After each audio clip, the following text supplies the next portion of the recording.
Latest technology courses, best infrastructure మరియు అద్భుతమైన placements. Engineering లో మీ best choice Avian institute of engineering and technology, Ibrahimpatnam. అమ్మాయి లేక అని మొదలుపెట్టాడు. అసలు అద్భుతమైన సినిమా. కానీ ఈ రోజుల్లో ఈ జనాలందరికీ బట్టలెప్పు తీసి ఎగిరితే కానీ సీతారామారావు గారు అన్నారు, సినిమా చూసిన వాళ్ళు బాగుందంటున్నారు, రావటం లేదు, కర్చీఫులు ఇద్దాం అనేది అన్నిట్లో డిసైడ్ అయ్యింది. ఓకే, నేనేం చెప్పానంటే కర్చీఫుల మీద మాధవి బొమ్మ వేసి ఇస్తే బాగుంటుంది అని చెప్పని. గురువారం సెకండ్ షోకి ఫుల్ అనే మాట వచ్చేసింది. మేము షాక్ అయ్యాం. శుక్రవారం థియేటర్ వేరే సినిమా అని పెట్టిన వాళ్ళు గురువారం నైటు యూత్ ఖైదీ సోమన్ బాబు గారితో చేశారనమాట. సో ఆ సమయంలో సోమన్ బాబు గారితో మీకు మర్చిపోలేని ఏదన్నా ఒక ఎక్స్పీరియన్స్? ఒకసారి రేస్ కోర్సులో షూటింగ్ జరుగుతుంది. ఇంకా అడావుడి చూసేసి పిలిచాడు ఆయన. ఇంకా అక్కడి నుంచి క్లాస్ తీసుకున్నాడు. మీరు చెడిపోయే టైం ఇది, డబ్బులు వస్తాయి, ఆ డబ్బులు నువ్వు తీసుకెళ్లేసేసి నాకు చూపెట్టు, ఎన్ని ల్యాండ్ కొను. తర్వాత మాతృదేవ తీసిన డైరెక్టర్గా నేను సలహాలు చెప్పాను, కొన్ని సలహాలు షూటింగ్ చేసేటప్పుడు. నువ్వు పితృదేవ చేసేటట్లయితే నేను ఫ్రీగా చేస్తాను, డబ్బులు వద్దాను అక్కడే చెప్పాడు. అప్పుడే ఆయన డబ్బు విషయంలో చాలా స్ట్రిక్ట్గా ఉంటారు అని చెప్పేసి విన్నాము. కొంతమంది అయితే మరీ దారుణంగా ఆయన డబ్బు మనిషి అనే ముద్ర కూడా వేసేసారు. ఆయన ఇచ్చే శాలరీ మగవాళ్ళకి ఎవరికి ఇవ్వడు, అకౌంట్ పెట్టి ఇచ్చేసి వాళ్ళ భార్యలకు ఇస్తాడు. అలాగే వర్కర్స్ కి ఇల్లు కట్టి పెట్టాడు అందరికి.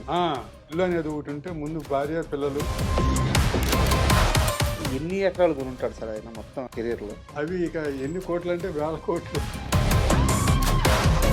ఈ మధ్య కాలంలో రాజేంద్ర ప్రసాద్ గారి మాటలు ఏంటంటే స్టేజ్ మీద మేము చూసిన రాజేంద్ర ప్రసాద్ కాదు ఆయన. కరెక్ట్. బట్ మీకు ఎలాంటి ఎక్స్పీరియన్స్ ఉండేది? ఫ్యామిలీ బర్జన్స్ అవన్నీ వచ్చిన తర్వాత డిస్టర్బ్ అయ్యి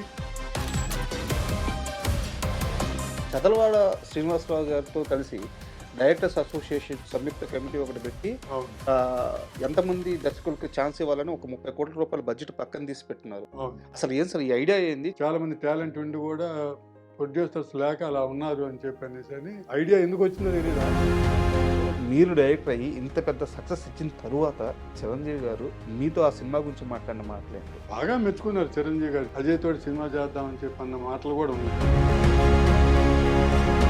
ఆయనలో కసి ఎలా ఉండేది సార్? కిరాతకుడు సినిమా చేస్తుంటే రాత్రిపూట ఏమో ఫైట్ దాదాపు 10-15 రోజులు జరిగిందండి. ఆ ఫైట్ అను అదంతా అన్ని రోజులు కూడా నైట్ అక్కడ చేస్తూ కరెక్ట్ గా మళ్ళీ 7 గంటలకి షూటింగ్ వచ్చేవాడు. నిద్ర సార్? నిద్ర లేదేం లేదా. గ్రూప్ లేకుండా అన్ని ఫైట్ మాస్టర్లు చెప్పినన్ని షాట్లు అన్ని చేసిన హీరో చిరంజీవి. మీ కెరీర్ లో ఎందుకు మిగతా బిగ్ స్టార్స్ తో సినిమాలు చేయలేకపోయారు? చేసిన కొన్ని మిస్టేక్స్ వల్ల.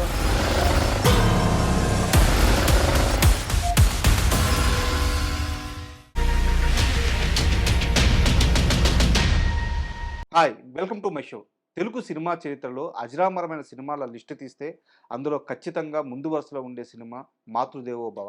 ఆ సినిమా దర్శకుడు అజయ్ కుమార్ గారు ఈరోజు మనతో పాటు ఉన్నారు. అయితే అజయ్ కుమార్ అంటే ఓన్లీ కేర్ ఆఫ్ మాతృదేవోభవ మాత్రమే కాదు, ఆయన కృష్ణంరాజు గారితో, కృష్ణ గారితో, రాజేంద్ర ప్రసాద్ గారితో, నరేష్ గారితో, ఇలా చాలామంది బిగ్ స్టార్స్తో చాలా సినిమాలు డైరెక్షన్ చేశారు. అలాగే కెఎస్ రామారావు గారి ప్రొడక్షన్ హౌస్లో ఆయన మన కోదండరెడ్డి గారి సినిమాలకు సంబంధించిన ఛాలెంజ్, రాక్షసుడు ఇట్లాంటి అపూర్వమైన సినిమాలకు కూడా ఆయన అసోసియేట్గా కలిసి వర్క్ చేశారు. సో సినిమా ఇండస్ట్రీలో ఆయన ప్రయాణం ఈనాటిది కాదు, కొన్ని దశాబ్దాలుగా కొనసాగుతుంది. సో అజయ్ కుమార్ సార్ నమస్తే. నమస్తే సార్, మీలాంటి వ్యక్తులను కలిసినప్పుడు చాలా గర్వంగా ఉంటుంది. ఎందుకంటే తెలుగు సినిమా చరిత్ర ఎన్ని సంవత్సరాలు నిలిచిపోయి ఉంటుందో అన్ని సంవత్సరాలు నిలిచిపోయే ఒక కల్ట్ క్లాసిక్ అజరామరమైన మూవీ మాతృదేవోభవ. ఆ సినిమాని అందించిన మహోన్నతమైన వ్యక్తి మీరు. సో ఈరోజు మీ ముందు కూర్చోవడం చాలా ఆనందంగా ఉంది. Thank you. సినిమా సంబంధించిన ప్రేమతో సినిమా ఆపరేటర్గా జాయిన్ అయ్యి ఒకే సినిమాని రోజుకి 4 సార్లు చూస్తూ సినిమా హాలే ఇల్లైపోయి, సినిమా హాలే బతుకైపోయి అక్కడే ఉండిపోయిన మిమ్మల్ని ఓ రోజు మీ నాన్నగారు కొట్టుకుంటూ బయటికి తీసుకెళ్లారంట. ఆ ఇన్సిడెంట్ గురించి చెప్పండి సార్. నర్సరావుపేటలో చదివేటప్పుడు ఆ ఇంట్రెస్ట్ కలిగింది. ఎట్లయినా సరే సినిమాల్లోకి వెళ్ళాలి, కానీ దారి అనేది అసలు తెలియదు, ఎవరికి తెలిసిన వాళ్ళు లేరు. సరే ఏం చేయాలో తెలియక చదువుకుంటూనే రోజు సినిమాలకి 4 థియేటర్లు ఉండేవి నర్సరావుపేటలో. సార్ 4 థియేటర్లకి సినిమాలు చూసేవాడిని. చూస్తూ ఈ మనం డబ్బులు పెట్టి చూసే కన్నా దీంట్లో పని చేస్తే మనం మన ఇష్టం వచ్చిన సార్లు అన్ని థియేటర్‌లోనూ ఫ్రీగా చూడొచ్చు. 4 థియేటర్‌లోనూ సినిమాలు ఫ్రీగా చూడొచ్చు. ఎన్ని సార్లైనా వెళ్ళొచ్చు. హ్మ్. అప్పుడు అట్లా ఉండేది. వర్క్ పని చేసేవాళ్ళు. ఒక థియేటర్‌లో పని చేస్తే. సో సో, ఆ ఉద్దేశంతోటని ఎళ్లి డైరెక్ట్‌గా ఎవరు తెలీదు. ఆ ఆపరేటర్ నడిచే దాని దగ్గరికెళ్ళేసి అడిగాను. నేను ఇది నేర్చుకోవాలనుకుంటున్నానని చెప్పంటే, నువ్వేం చేస్తుంటావు ఏంటంటే, ఇట్లా చదువుకుంటాను. చదువుకునేవాడికి నీకెందుకు ఇయన్నీ అని చెప్పనేసి ఆయన కూడా ఒప్పుకోలేదు. హ్మ్. కాదు నేను చదువుకుంటాను. నాకు ఇంట్రెస్ట్ అది. నేర్చుకోవాలి అని చెప్పినంది. మీరు నాకు రూపాయి ఇవ్వక్కర్లేదు. డబ్బులేమి ఇవ్వక్కర్లేదు. నేను సరే. ఊరికే ఫ్రీగా నేర్చుకుంటాను. మీరు నేర్పితే చాలు అని చెప్పానంటే, దాని మీద కన్విన్స్ అయ్యి వాళ్ళకి గూడా ఏంటంటే కొత్త కుర్రోళ్ళుంటే రాత్రిపూట మేలుకోకుండా మాకు వర్క్ అప్పచెబితే హ్మ్. నైట్ షోలు ఎప్పుడు 2 గంటల దాకా ఎళ్తాయి అవును. గదా! సో, 10 గంటలప్పుడు మాకు అప్పజెప్పేసేసి వాళ్ళు హ్యాపీగా పడుకోవచ్చు. ఏదైనా ప్రాబ్లమ్ వస్తే పక్కనే ఉంటారు కాబట్టి అవును. లేపుతాము చేస్తారనమాట. ఆ ఉద్దేశంతోటి వాళ్ళు వెంటనే ఒప్పుకొని ఇచ్చారు. జరుగుతా ఉంది. ఈ లోపల ఏంటంటే మా ఊరోళ్ళు అక్కడికొచ్చేసి పనులు చూసుకొనేసి సినిమాలు చూస్తా ఉంటారు. సరే. సినిమాలు చూస్తా ఉంటే నేనెప్పుడూ ఆ సినిమాల స్టార్ట్ అయ్యేటప్పుడు మిగిలిన టైంలో ఆ బయటుండి ఎక్కువ ఆ జనాలను అబ్జర్వ్ చేస్తా అది నాకిష్టం. హ్మ్. చూస్తా ఉండేవాడిని. హ్మ్.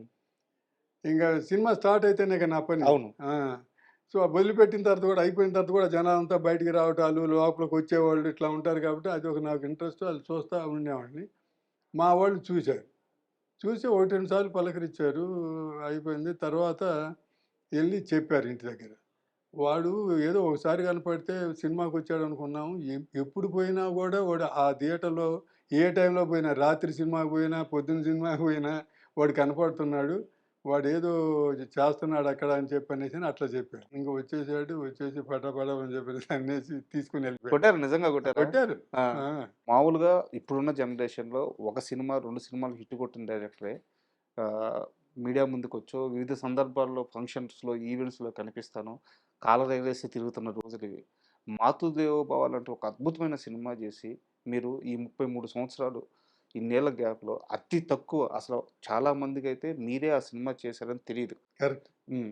ఎందుకు ఎప్పుడు ఎక్స్‌పోజ్ అవ్వరు? ఇప్పుడు ఈరోజు ఈ ఇంటర్వ్యూ ద్వారా 'మాతృదేవోభవ' డైరెక్టర్ ఈయనే అని నేను తమ్ము పెట్టుకోవాలి అవును. యాక్చువల్‌గా. అవునవును. ఆ! సో, ఎందుకు అంత ఎక్స్‌పోజర్ లేకుండా బ్యాకే ఉండిపోయారు? నాకు ఎందుకో మొట్టమొదటి నుంచి ఇష్టం ఉండేది గాదు. సార్. ఇప్పుడు అప్పుడు అంతమందితోటి సినిమాలు నేను అసోసియేట్‌గా ఉండి పెద్ద పెద్ద హీరోలతోటి వాళ్ళందరితోటి చేసి, డైరెక్టర్ల దగ్గర పెద్ద పెద్ద డైరెక్టర్ల దగ్గర చేసి ఇదంతా చేశాను కదా! హ్మ్. వాళ్ళతోటి ఫోటోలు తీసుకోవటం గానీ, పెట్టుకోవటం గూడా ఇంతవరకు చేయలేదు. అవునా? ఆ! నాకు ఎందుకో ఆ సైడ్ అట్లా ఇంట్రెస్ట్ ఉండేది కాదు. హ్మ్. ఎప్పుడు నేను ఫోటోలు తీసుకోవటం, దాచి పెట్టటం ఉండేది గాదు. ఈవెన్ మీ ఫోటోలు గూడా చాలా తక్కువే ఉన్నాయి గూగుల్‌లో. అదే. హ్మ్. అవి ఇంకా అవి గూడా ఎలా వచ్చినాయనుకుంటున్నారు? నా దగ్గరుండి గాదు. వినాయకరావు గారు, 'ఆంధ్రజ్యోతి' వినాయకరావు గారు ఆయన దగ్గరుంటే మీ పాత ఫోటోలని ఒకరోజు పంపించాడు. ఆ! పంపిస్తే అయ్యో! నేనే చూసి షాక్ అయ్యాను. ఇయ్యేవి అని చెప్పి అని. అంతేగాని అవి గూడా నా దగ్గరున్నయి గాదది. సార్. ఆయన పంపించాడు పాపం. అట్లా నాకు ఎందుకనో మొట్టమొదటి నుంచి ఈటికి వెళ్ళటం గానీ, ఎక్స్‌పోజ్ అవ్వటం గానీ, మీడియా దగ్గరికెళ్దామని గానీ, చాలామంది ఫంక్షన్స్‌కి ఎంతమందిని పిలుస్తారు. ఈ సినిమా ఫంక్షన్స్ వీటన్నిటికి. హ్మ్. కానీ నేను ఎళ్ళను. హ్మ్. ఎందుకో అది ఎక్స్‌పోజ్ అవ్వటం ఎందుకో నాకు ఇష్టం లేదు ఎందుకో స్వతహాగా. సార్. ఇవ్ ఇప్పుడు గూడా ఇప్పుడు మీరంతా అడిగి 4 సార్లు అడిగి అదంతా చేసి చేస్తే ఇప్పుడు ఏదో సరేలే అని చెప్పనేసని అన్నాను గానీ నాకు అంతకు ముందు ఈవెన్ ఎక్కడా గూడా ఫుల్ ఫ్లెడ్జ్డ్‌గా మీ ఇంటర్వ్యూలు గూడా లేవు. లేవు. ఆ! నేను ఇవ్వలేదుగా ఎక్కడి ఆ! నుంచొస్తాయి? సో, నాకు అదే నాకు స్వతహాగా ఆ ఇంట్రెస్ట్ లేదు. పిలిచినా కూడా నేనెళ్ళను. సరే. ఒక చిన్న ప్రశ్నతో నేను 'మాతృదేవోభవ' సినిమాకి సంబంధించిన ప్రశ్నల్లోకెళ్ళిపోతాను. ఇది చాలా సేపు జరుగుద్ది. అయితే సినిమా గురించి మాట్లాడే ముందు ఇప్పుడున్న ఒక స్టార్ హీరో 'జూనియర్ ఎన్టీఆర్' గారికి 'మాతృదేవోభవ' సినిమాలో 'రాలిపోయే పువ్వా రాగాలెందుకే' ఈ పాటంటే ఆయనకి అమితమైన ఇష్టమంట. కీరవాణి గారు ఆ పాటని 'జూనియర్ ఎన్టీఆర్' గారికి డెడికేట్ చేసేసారంట. అంటే 'జూనియర్ ఎన్టీఆర్' గారి ప్రెజెన్స్ లేకుండా ఇంక ప్రపంచంలో ఎవరడిగినా సరే కీరవాణి గారు ఆ పాట పాడరంట. సో, తెలుసా మీకు ఈ విషయం? తెలుసు. ఎందుకంటే 'ప్రసాద్ ల్యాబ్‌లో' ఆయన కనపడ్డాడు హ్మ్. డైరెక్టర్ గారు. కనపడ్డప్పుడు ఆహ్, "నేను నీ ఫ్యాన్‌నయ్యా" అన్నాడు రాజమౌళి గారు. మిమ్మల్నా? ఆ! హ్మ్. నేను ఫ్యాన్ ఏం చెప్పానంటే అదేంటి అని చెప్పంటే లేదు నేను ఫ్యాన్ని ఈ మాతృదేవ సినిమాలో అసలు నేను ఎంత ఇంప్రెస్ అయ్యాను ఏం చేశాను అని చెప్పనేసి అని ఆయన చెప్పాడు. ఉమ్, జూనియర్కి జూనియర్ ఎన్టీఆర్కి ఆ పాటలు అంటే విపరీతమైన ఇష్టం. ఉమ్. ఆయన కారులో నీ సీడీ లేకుండా ఉండదు అసలు. బా. నువ్వు ఎప్పుడైనా సరే చూడు ఆయన దగ్గర ఆ సీడీ కంపల్సరీగా ఉంటుంది. ఆయనకు అంత ఇష్టం ఆ సినిమాని గురించి దాని గురించి అని చెప్పనేసి అని ఆయన చెప్పాడు. ఉమ్, దాని దాని ద్వారా తెలుసు జూనియర్ ఎన్టీఆర్కి అంత బాగా ఇష్టం ఆ పాటలు అని చెప్పనేసి అని. సార్ అదే రాజమౌళి గారి ద్వారా తెలిసింది. సూపర్. అయితే మాతృదేవ భవ విషయానికి వస్తే సార్, ఆ, ఇది ఒక మలయాళీ సినిమాకి సంబంధించిన రీమేక్ కథ. అవును. కథ మీ దగ్గర ఉంది. అవును. బట్ అంత ఎమోషనల్ బ్యాక్డ్రాప్ ఉన్న స్టోరీని తీసుకొచ్చి కేఎస్ రామారావు గారు మీ చేతుల్లో పెట్టినప్పుడు ఆ సినిమాని తెలుగు నేటివిటీకి తగ్గట్టు మార్చడానికి మీరు చేసిన మొట్టమొదటి ప్రయత్నం ఏంటి? ఫస్ట్ ఆయన అంత హెవీ సినిమాని ఒక కొత్త డైరెక్టర్కి ఇవ్వటం అని చెప్పి అనేది మామూలు విషయం కాదు కదా. అవును, కదా ఖచ్చితంగా. అయితే ఎందుకు ఇచ్చాడంటే దానికి ముందు నేను కొంగుచాటు కృష్ణుడు అని చెప్పిన సినిమా కేఎస్ రామారావు గారికి చేశాను. సార్ దాంట్లో మేనా నరేష్ పెద్ద మ్మ్. నరేష్ వాళ్ళిద్దరు హీరో హీరోయిన్లు. మెయిన్ ట్రాక్ ఏమో comedy, sir side Suthivelu character ఒకటి సెకండ్ హాఫ్ అంతా మొత్తం ఎమోషన్ ఉంటుంది సార్. ఎమోషన్. అవును. సుత్తివేలు కూతుళ్ళు ఊరేసుకోవటాలు ఇదంతా చాలా అవును. ఎమోషనల్ చాలా అవును. ఇది ఉంటుంది. సో నేను ఆ ఫస్ట్ సినిమాలోనే ఇటు కామెడీ అటు ఎమోషన్స్ రెండు బ్యాలెన్స్ చేసేసేసి తీసింది. అది బాగా నచ్చింది ఉమ్, రామారావు గారికి. ఉమ్, ఎమోషన్స్ కొత్త కుర్రాడు ఇంత ఎమోషన్స్ తీశాడు ఫస్ట్ సినిమా. నేను తెలిసినా అంతకుముందు ట్రావెల్ అవుతున్నా కూడా వర్త్ తెలియదు కదా. అవును. ఇది నేను చేసినవన్నీ కూడా చిరంజీవి గారితో సినిమాలు అన్నీ ఫైట్ మూవీలు ఇది కదా అని చెప్పనేసి అని అది చూసిన తర్వాత ఆయనకి ఒక నమ్మకం కలిగింది. బాగా తీస్తాడు, ఈడు ఏదైనా చేస్తాడు, ఈ లవ్ అయినా కూడా ఎంటర్టైన్మెంట్ అయినా కూడా సెంటిమెంట్ అయినా అని చెప్పనేసి అనేది ఒక నమ్మకం కలిగింది. సో ఇది ఆయన చూసిన తర్వాత ఇక వేరే థాట్ ఏం లేదు. తీసుకొచ్చేసి ఒక చిన్న సినిమా కొన్నాను, ఉమ్, అది నువ్వు చేస్తే బాగుంటుంది అని చెప్పనేసి అని ఆయన నమ్మి నాకు ఇచ్చాడు. ఉమ్, అది నేను చూసినప్పుడు దాన్ని ఇక కంప్లీట్గా దీంట్లోకి మార్చుకోవాలి, మనం మార్చుకుంటే మాత్రం డెఫినెట్గా బాగుంటుందని చెప్పనేసి నమ్మకం కలిగింది. అప్పటికి ఆయన చూపించినప్పుడు అప్పటికి అది హిట్ అయిందని కానీ అది కూడా ఏం తెలియదు. ఉమ్, జస్ట్ ఆయన ఏదో వేరే షూటింగ్కి వెళ్ళాడు, గ్యాప్ ఉండేసేసేసి చూశాడు అది అనుకోకుండా. సో చూసిన తర్వాత ఇక నాకు సత్యమూర్తి రైటర్ దేవిశ్రీ ప్రసాద్ వాళ్ళ ఫాదర్, సార్ అతను బాగా మేము ట్రావెల్ అయ్యాం కోదండరావు రెడ్డి గారితో అన్నిటికీ ఉమ్, చేసేవాడు అనమాట. సో అతనితోటి కూర్చొనేసేసి దీన్ని మన నేటివిటీ మార్చుకొనేసేసి నేను ఆ వాసన పోవటం అను. రెండోది ఇప్పుడు మలయాళం కన్నా పెద్ద హిట్ ఇక్కడ. పెద్ద హిట్ ఇక్కడ. పెద్ద అవును, హిట్ ఇక్కడ. అవును. అయితే దానికి ఏంటంటే ఇప్పుడు సెంటిమెంట్ పిక్చరు సెంటిమెంట్ తీయటం అనేది చాలా కత్తిమే సాము లాంటిది. సార్ ఎందుకంటే ఒక సీను కొంచెం ఎక్కువైనా కూడా సెంటిమెంట్ కదా బోర్ కొడుతుంది. బోర్ కొట్టద్దు. నష్టపెడుతున్నాడు అని చెప్పని వెంటనే రిజెక్ట్ చేస్తాడు. సార్ తక్కువైందనుకో అది పండదు సీన్, దానిలోకి వెళ్ళలేరు, ఇన్వాల్వ్ అవ్వలేరు. సో అందుకని చాలా కష్టమైన విషయం ఇది. సార్ సో దాన్ని నేను మైండ్లో పెట్టుకొనేసేసి మన నేటివిటీకి సేమ్ టైము ఆ ఇన్వాల్వ్మెంటు ఎంత సీన్ ఉండాలి, ఎంత లెంత్ ఉండాలి, తగ్గకుండా పెరగకుండా అది కొలత ఇక దాంట్లో ఇక డౌట్ లేదనమాట. ఉమ్, తగ్గినా ఇచ్చినా కుదరదు, ఉమ్. రాదు, అంతే. సో నేను అది దృష్టిలో పెట్టుకున్నాను. స్క్రీన్ లెంత్ బలంగా పట్టుకున్నారు. ఉమ్, అదే మెయిన్. ఉమ్, లేకపోతే బోర్ కొడుతుంది. సరే. ఇప్పుడు ఎంటర్టైన్మెంట్ అయితే కొంచెం అటు ఇటు ఉన్న వెళ్ళిపోద్ది, కానీ దీనికి అట్లా కాదు. ఉమ్, అది కరెక్ట్గా లేకపోతే బోర్ అంటారు, లేకపోతేనే పండలేదురా సీన్ పండలేదురా మనం ఇన్వాల్వ్ అవ్వలేదు అని చెప్పనేది వస్తుంది. కరెక్ట్. సో అది నాకు మొట్టమొదటి తట్టిన థాట్ అది. ఉమ్, దాన్ని కరెక్ట్గా ఇచ్చేసుకోవాలని చెప్పనేసి అని. సో సత్యమూర్తి గారితో కూర్చొనేసేసి డైలాగులు అవన్నీ రాసుకొని అదంతా చేసుకున్న తర్వాత మా అంతటా మాకు సాటిస్ఫై అయింది. అప్పుడు రామారావు గారు పెద్ద సినిమాలు చేస్తే చాలా బిజీగా ఉండేవాడు. సార్ సో ఓన్లీ బెనర్జీ వాళ్ళ బ్రదర్ ఉంటే వాళ్ళని అప్పచెప్పేసేసి మేము చేసుకుంటూ ఉండేవాళ్ళని. ఉమ్, సినిమా అంతా ఇక్కడే హాట్ సమ్మర్లో, సార్ మే నెలలో ఇక్కడ సమ్మర్లో చేసాము సినిమా. హైదరాబాద్ లో జరిగింది. హైదరాబాద్లోనే మేలో ఇక్కడ అంతా డ్రైగా ఉంటుంది కదా, మే అవును. నెలలో చేసాము. మీకు సినిమా అంతా కూడా చాలా గ్రీనిష్ గాను అవును. ఇదంతా ఉంటుందన్నమాట. ఈవెన్ ఆ వర్షం పడినట్టు ఆ రోడ్లన్నీ తడిగా రా ఉండడం రా గాని అవును. అది గమ్మత్తేంటంటే ఆ వర్షం రోడ్డు ఇదేం చెప్పానంటే చోట అన్నాడు, "చాలా డ్రైగా ఉంది. ఆ సాంగ్ క క బ బస్సులో బస్‌లో. తీయాలి. అవును. బస్సులో తీయాలి. సాంగ్ రోడ్డు డ్రైగా ఉంది. నాకు ఫోటోగ్రఫీకి ఇది లేదు. ఎట్లా చేయాలి? ఏదైనా చిన్న ప్లేస్ అయితే వాటర్ తడుపుతాం. రోడ్డు ఎక్కడ తడుపుతాం మన అవును. వల్ల అది కాదు కదా! పైన ట్రావెలింగ్." అని చెప్పి అనుకుంటే అదే లక్ అండి. వర్షం పడిందండి అప్పుడు అనుకోకుండా. ఆ! వర్షం పడింది. ఆ వర్షం గూడా ఎట్లా పడింది కరెక్ట్‌గా కావాల్సినంత వరకు మెజర్‌మెంట్ నేనిప్పుడు చెప్పాను సెంటీమీటర్ మెజర్‌మెంట్ అని. అలాగా కావాల్సినంత వరకే పడిందనమాట. డిస్టర్బ్ లేకుండా మళ్ళీ క్లౌడ్స్ వచ్చేసి లైట్ పోవటం అట్లా ఏం లేదు. మనకి అప్పుడప్పుడు ఈ ఎండలో గూడా వర్షం వస్తది చూడండి. అవును. అలాగా వచ్చి లైటు ఉంది. తడిసింది మొత్తం రోడ్డు. ఏదో మాకు కావాల్సినట్టుగా. దేవుడు వరం ఇచ్చినట్టు ఆ వరమిచ్చినట్టుగానే. బస్సులో షార్ట్ ఇట్టా పోతుంటే ఆ ఆ! రోడ్డు ఒక గ్లాస్ లాగా కనిపిస్తుంటది. గ్లాస్‌లాగా కనపడతదనమాట. అది అవును. మామూలు విషయం గాదు గదా! అది. సార్. భలే గమనించారు మీరది. Yes sir. అది అది నిజంగా అదృష్టం అట్లాగా. హ్మ్. అలాగే ఆ సినిమాలో ఒక సాంగ్ తీసేటప్పుడు నాకు ఈ ఈ బ్యాక్‌గ్రౌండ్ ఈ రెయిన్‌బో వస్తే బావుంటుంది. అప్పుడు ఈ గ్రాఫిక్స్ ఇయన్నీ సార్. చేయటం ఇదంతా ఇది అంత ఆలోచన ఇది ఏం లేదు. ఇంకా రెయిన్‌బో ఉంటే అంటే లైఫ్ గురించి చెప్పే సాంగ్ అనమాట అది. హ్మ్. అది బ్యూటిఫుల్ సాంగ్ అది. అది ఎందుకో జనాలకి ఎళ్ళలేదు గానీ, అంటే ఇది డామినేట్ చేసేసింది. ఇది ఎందుకంటే క్లైమాక్స్‌లో జనాలకి అందరికి పట్టేసింది. రాలిపోయే వాళ్ళ గోల్డ్ అని. ఆవిడకి క్యాన్సర్ అని తెలిసిన తర్వాత తెలిసింది ఓదారుస్తా ఓదార్స్తూ ఆ! అద్భుతం కన్నీటికి సాంగ్ సార్. అసలు నాకు భలే ఇష్టం.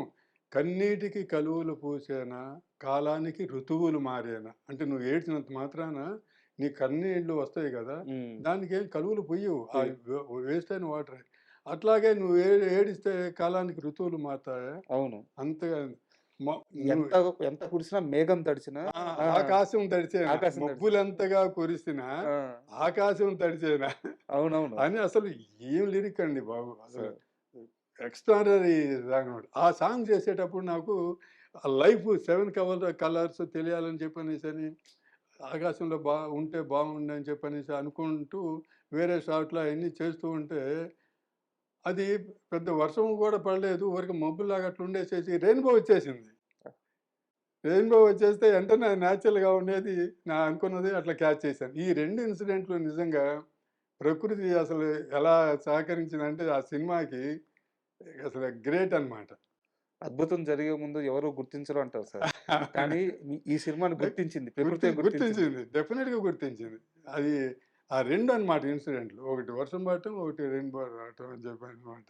అండ్ ఈ సినిమాకి ముందుగా అనుకున్నది మన హ్మ్. హీరోయిన్ గారి ప్లేస్‌లో మాధవి గారి ప్లేస్‌లో జీవితా రాజశేఖర్ గారిని అనుకున్నారు నిజమేనా?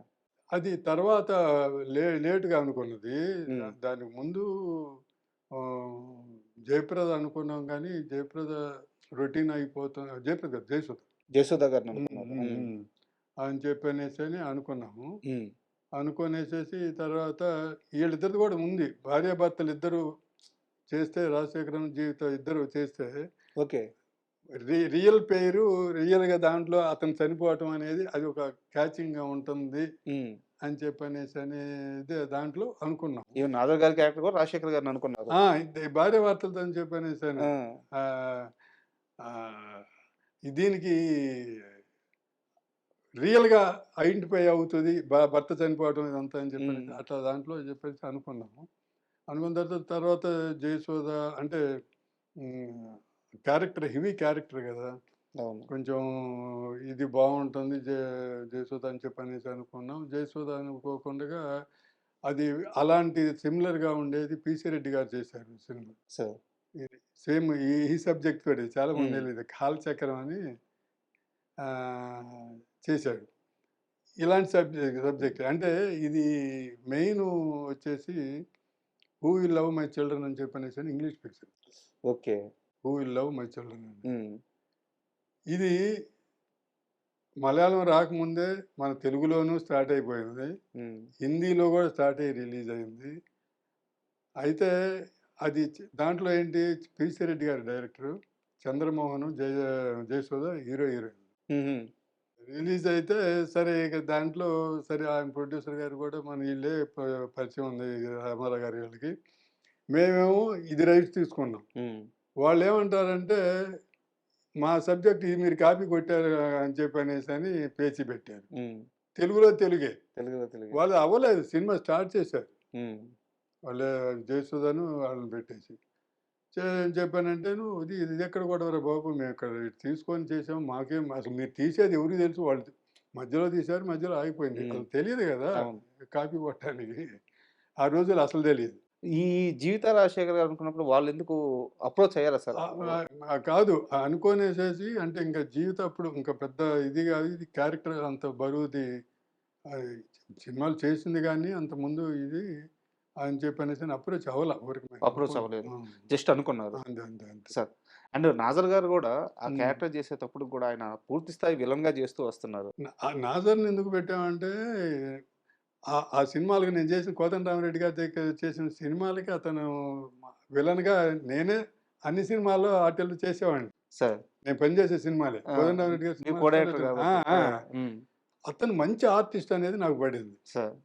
నేను ఆయనతోటి సరదాగా అనేవాడిని. నేను డైరెక్టర్ అయితే నీకు మంచి క్యారెక్టర్ ఇస్తానయ్యా! ఈ విలన్ కాకుండగా నువ్వు చాలా మంచి ఆర్టిస్ట్‌గా నాకు హ్మ్. అర్థమైంది.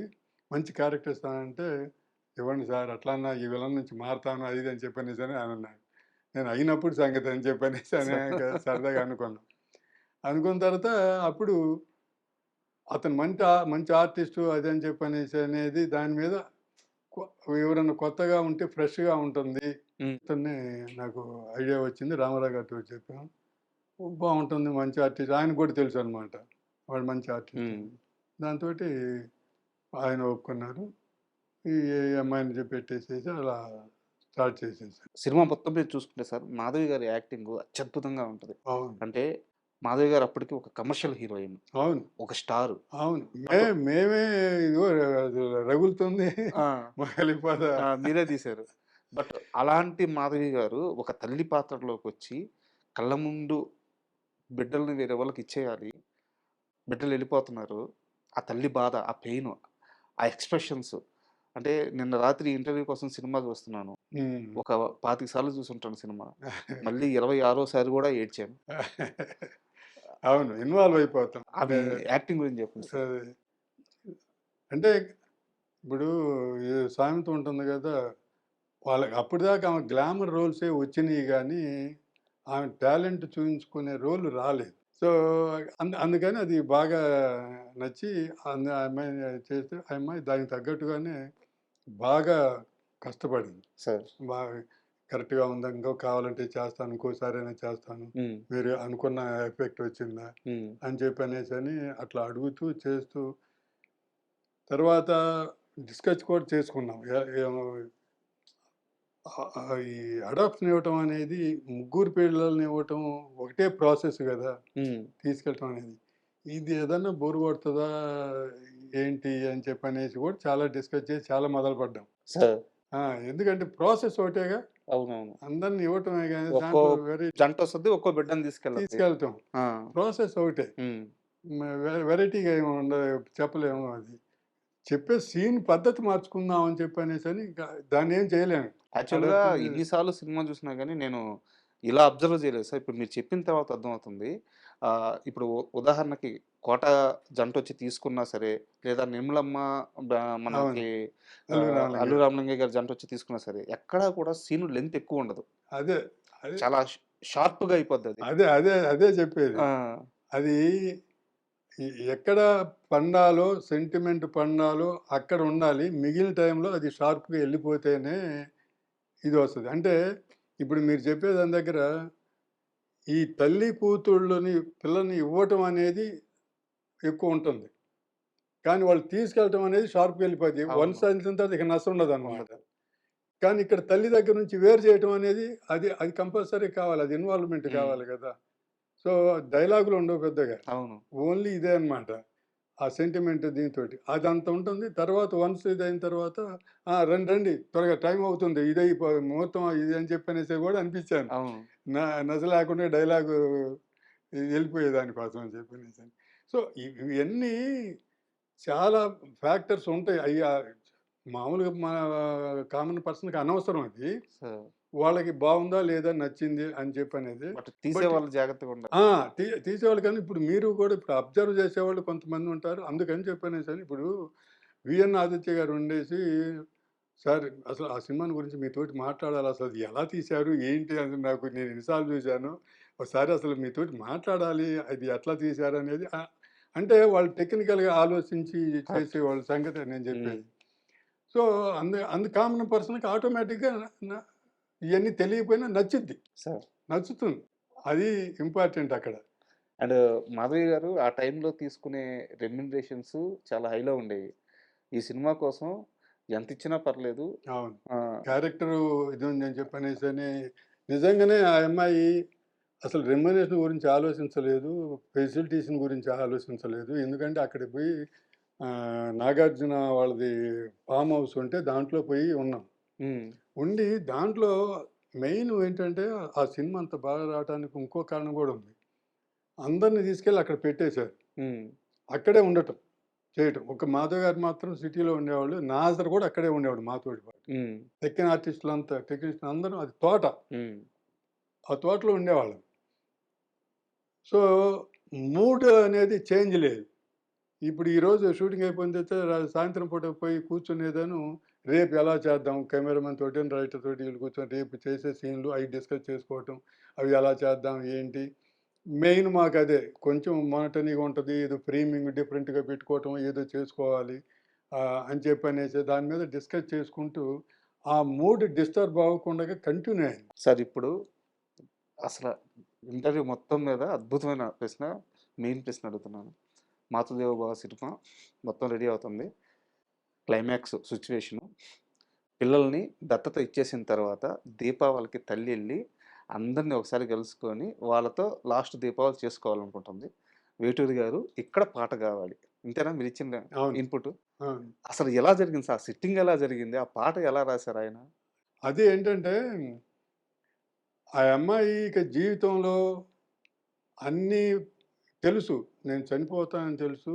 పిల్లలకి వేరే వాళ్ళకివ్వాలని ఆ అమ్మాయే డిసైడ్ అయింది. హ్మ్. ఆ అమ్మాయే డిసైడ్ అయింది. ఎవరికన్నా పిల్లలకి ఇస్తే గాని లేకపోతే లైఫ్ అంతే. లేదని చెప్పనేసని. అంత ఆలోచించి డిసైడ్ అయిన తర్వాత, ఆ అమ్మాయికి మళ్ళీ పిల్లల్ని పోయి చూడాలి, మళ్ళీ తీసుకురావాలి, పండగ చేసుకోవాలి అని చెప్పనేసని కోరిక కలగటం అది కరెక్ట్ కాదు గదా! ఇప్పుడు ఎందుకంటే చనిపోతుందని తెలుసు. మళ్ళీ పిల్లల్ని తీసుకొచ్చేసి చూసుకోవటం, చేయటం అని చెప్పనేసి మళ్ళీ ఆ పిల్లలు బాధపడతారు. ఇప్పుడు ఒకసారి ఎళ్ళిపోయిన తర్వాత పిల్లలు అక్కడ కొంచెం సెట్ అయిన తర్వాత మళ్ళీ వచ్చేసి మళ్ళీ ఈ మూడ్‌లోకొచ్చేస్తే హ్మ్. పిల్లలు ఇదంతా ఇది జేస్తారు గదా! అందుకని మనిషి చనిపోయేటప్పుడు గూడా ఈ బంధాలు, రాగాలు ఇయన్నీ పెట్టుకోవటం ఉండగూడదు. ఒకసారి డిసైడ్ అయిన తర్వాత ఇక ఇప్పుడు చనిపోయే పేషెంట్ క్యాన్సర్ వచ్చి చనిపోయే పేషెంట్ చనిపోతున్నాడని తెలిసిన తర్వాత ఈ బంధాలు ఇయన్నీ ఏమి పెట్టుకొని అయి ఉండటం ఉండకూడదు. హ్మ్. ఎదుటోళ్ళని కూడా బాధ పెట్టినట్టు అవుతుంది. మళ్ళీ వాళ్ళని దాంట్లో బిడ్డలను గూడా నుంచి ఆ! బాధపెట్టినట్టు. ఆ! ఆ! ఆ పిల్లలు చిన్న పిల్లలు ఇది కూడా పెట్టినట్టు ఉంటది. సో, ఇలా సాంగ్ ఉండి మనం ఫిలాసఫీ చెప్పేటట్టుగా ఉండాలి గురువుగారు అని చెప్పానంటే ఇది మీరిచ్చిన సిట్యుయేషన్. ఆ! ఆ! ఆయన ఫస్ట్ ఇదే అసలు చేంజెస్ ఏమి లేకుండగానే ఆయన మహానుభావుడు కదా! రాయదలుచుకుంటే ఇంక ఆయన మించిన వాళ్ళు ఎవరుంటారు? సార్. ఆహ్, ఆయనకి వేటూరి గారికి నాతోటి మంచి అనుబంధం ఉంది ఆయనతోటి నాకు. సార్. ఎందుకంటే కోదండరామిరెడ్డి గారి సినిమా నేను చేయకపోయినా ఆ సినిమాకి పాటలు రాయాలంటే ఆయన సతాయిస్తాడని చెప్పనేసని "నువ్వు రాయించవయ్యా" అనేవాడు. హ్మ్. సో, ఆయనతోటి ఏదో చెప్పి కబుర్లు చెప్పేసేసి అంటే అసిస్టెంట్ డైరెక్టర్‌కి కొంచెం రైటర్‌కి మూడ్ తీసుకురావాలి. హ్మ్. అలా రాయాలనే మూడ్ మన సాంగుకి దాంట్లోకి తీసుకెళ్ళాలి. ఏదోకటి చెప్పి ఆ కబుర్లు, ఈ కబుర్లు హుహు. చెప్పేసేసి. అది వస్తే ఈజీగా రాస్తారు. అందుకని అట్లా ఆయనతోటి చేస్తే బాగా ఒక ఉంది. జర్నీ ఉంది మీకు. మా జర్నీ బాగా ఉంది. ఆ! బాగా జర్నీ ఉంది. ఆయనతోటి పాటు హోటల్‌లో పడుకోవటాలు, చేయటాలు, రెయ్యంబగళ్ళు ఆ పాట ఇచ్చేదాకా ఆయనతోటి ఆ! కంటిన్యూయస్‌గా. హోటల్‌లో భోజనం పెడితే తిప్పుతా ఉంటాడు. ఆ! ఆ! అసలు ఓ ఓ అది ఎలా అంటే హోటల్‌లో తీసుకెళ్ళేసేదను ఒక రూమ్ తీసుకుంటాడు. హ్మ్. రూమ్ తీసుకొని ఇద్దరం ఉంటాం. పగలు ఒక గంటో, 2 గంటలో ఉంటాడు. ఉండేసేసి అజయ్ నువ్వు ఉండు ఇప్పుడే వస్తానని చెప్పనేసి అని వెళ్ళిపోతాడు. వెళ్ళిపోయి ఇక రాడు రూమ్కి 2 రోజులైనా. నేను ఆ రూమ్లో ఉండేసేసి ఎప్పుడు వస్తాడా ఏంటని చెప్పనేసి అలా చూసుకోవాల్సిందే. ఫోను తీయడు. వేరే హోటల్లో వేరే రూమ్ ఉంటదంట మళ్ళీ మళ్ళీ వేరే నాలాంటి వాళ్ళు వేరే వాళ్ళు ఉంటారు కదా, రాఘవేంద్ర గారి బ్యాచ్ వీళ్ళ బ్యాచ్ ఉంటారు కదా, దాసనారాయణ గారి బ్యాచ్ ఉంటారు కదా, అలా 2-3 హోటల్స్ ఉంటాయి. ఆయనకు ఒక్కడికి మళ్ళీ ఇంకో రూమ్ తీసుకుంటాడు వీళ్ళెవరికి తెలియకుండా. అట్లాగా పాపం సంపాదించింది ఒక్క రూపాయి నిలబెట్టుకోలేదు. ఆయన జాతకం అంతే కానీ బట్ మనసు పెడితే మాత్రం అసలు ఎక్కడి నుంచి వస్తాయో కానీ అమోఘం. సో అది ఫస్ట్ పల్లవి ఇవ్వటంతో నో చేంజెస్. రాలిపోయే పువ్వు ఇప్పుడు నేను చెప్పిన సిచ్యువేషన్కి రాలిపోయే పువ్వు నీకు రాగాలి ఎందుకని చెప్పంటే ఇంకా అంతకన్నా అసలు వచ్చింది కదా అనుకున్నది.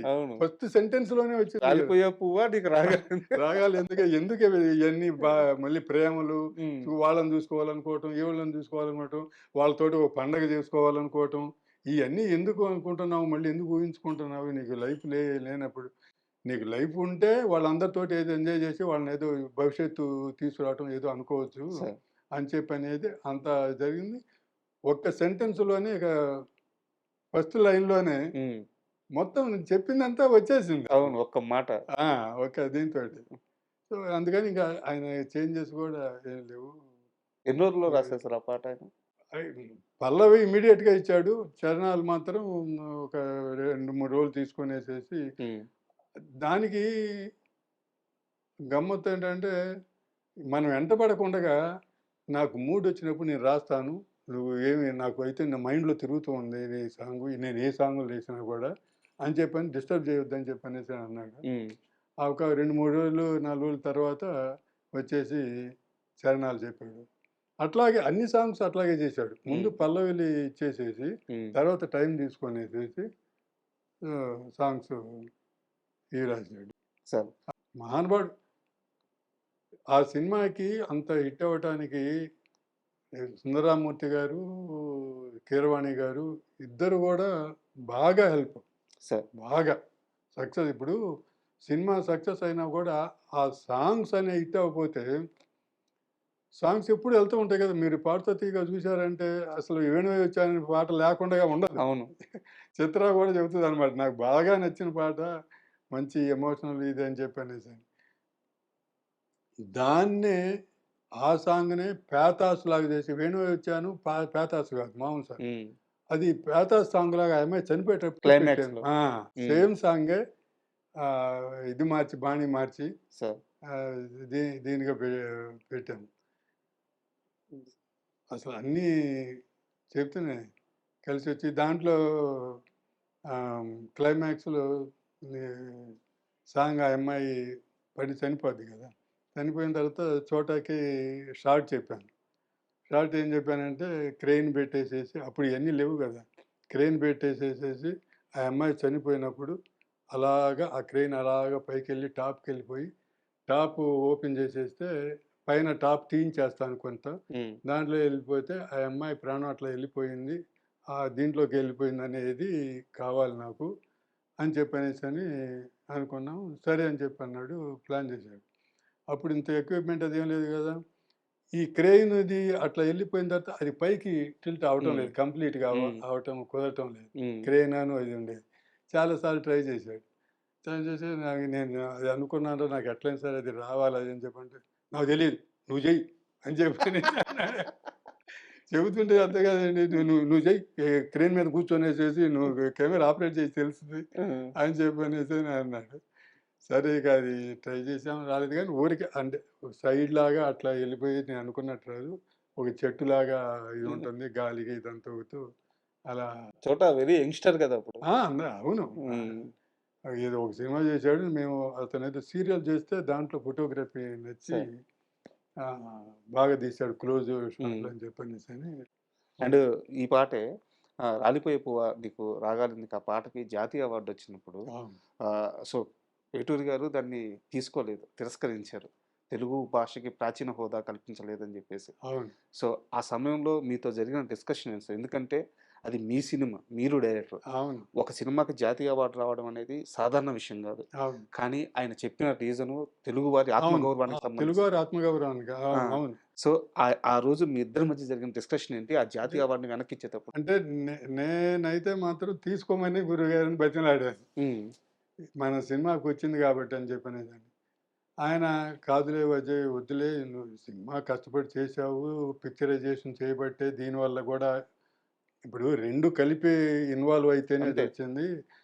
నీ బాధ నాకు తెలుసు.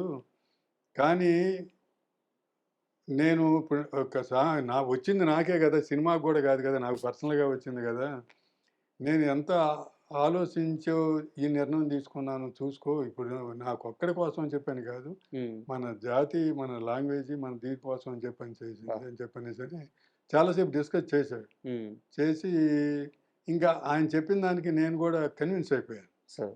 కరెక్టే గదా! మనం ఒక సినిమాకి ఇప్పుడు తర్వాత గూడా ఏమనిపించిందంటే అక్కడ తీసుకున్నాడా లేదా అనేది పాయింట్ గాదు. హ్మ్. మనకొచ్చిందా రాలేదా వచ్చింది. అది అనౌన్స్ చేస్తే వచ్చినట్టే. వచ్చినట్టే గదా! హ్మ్.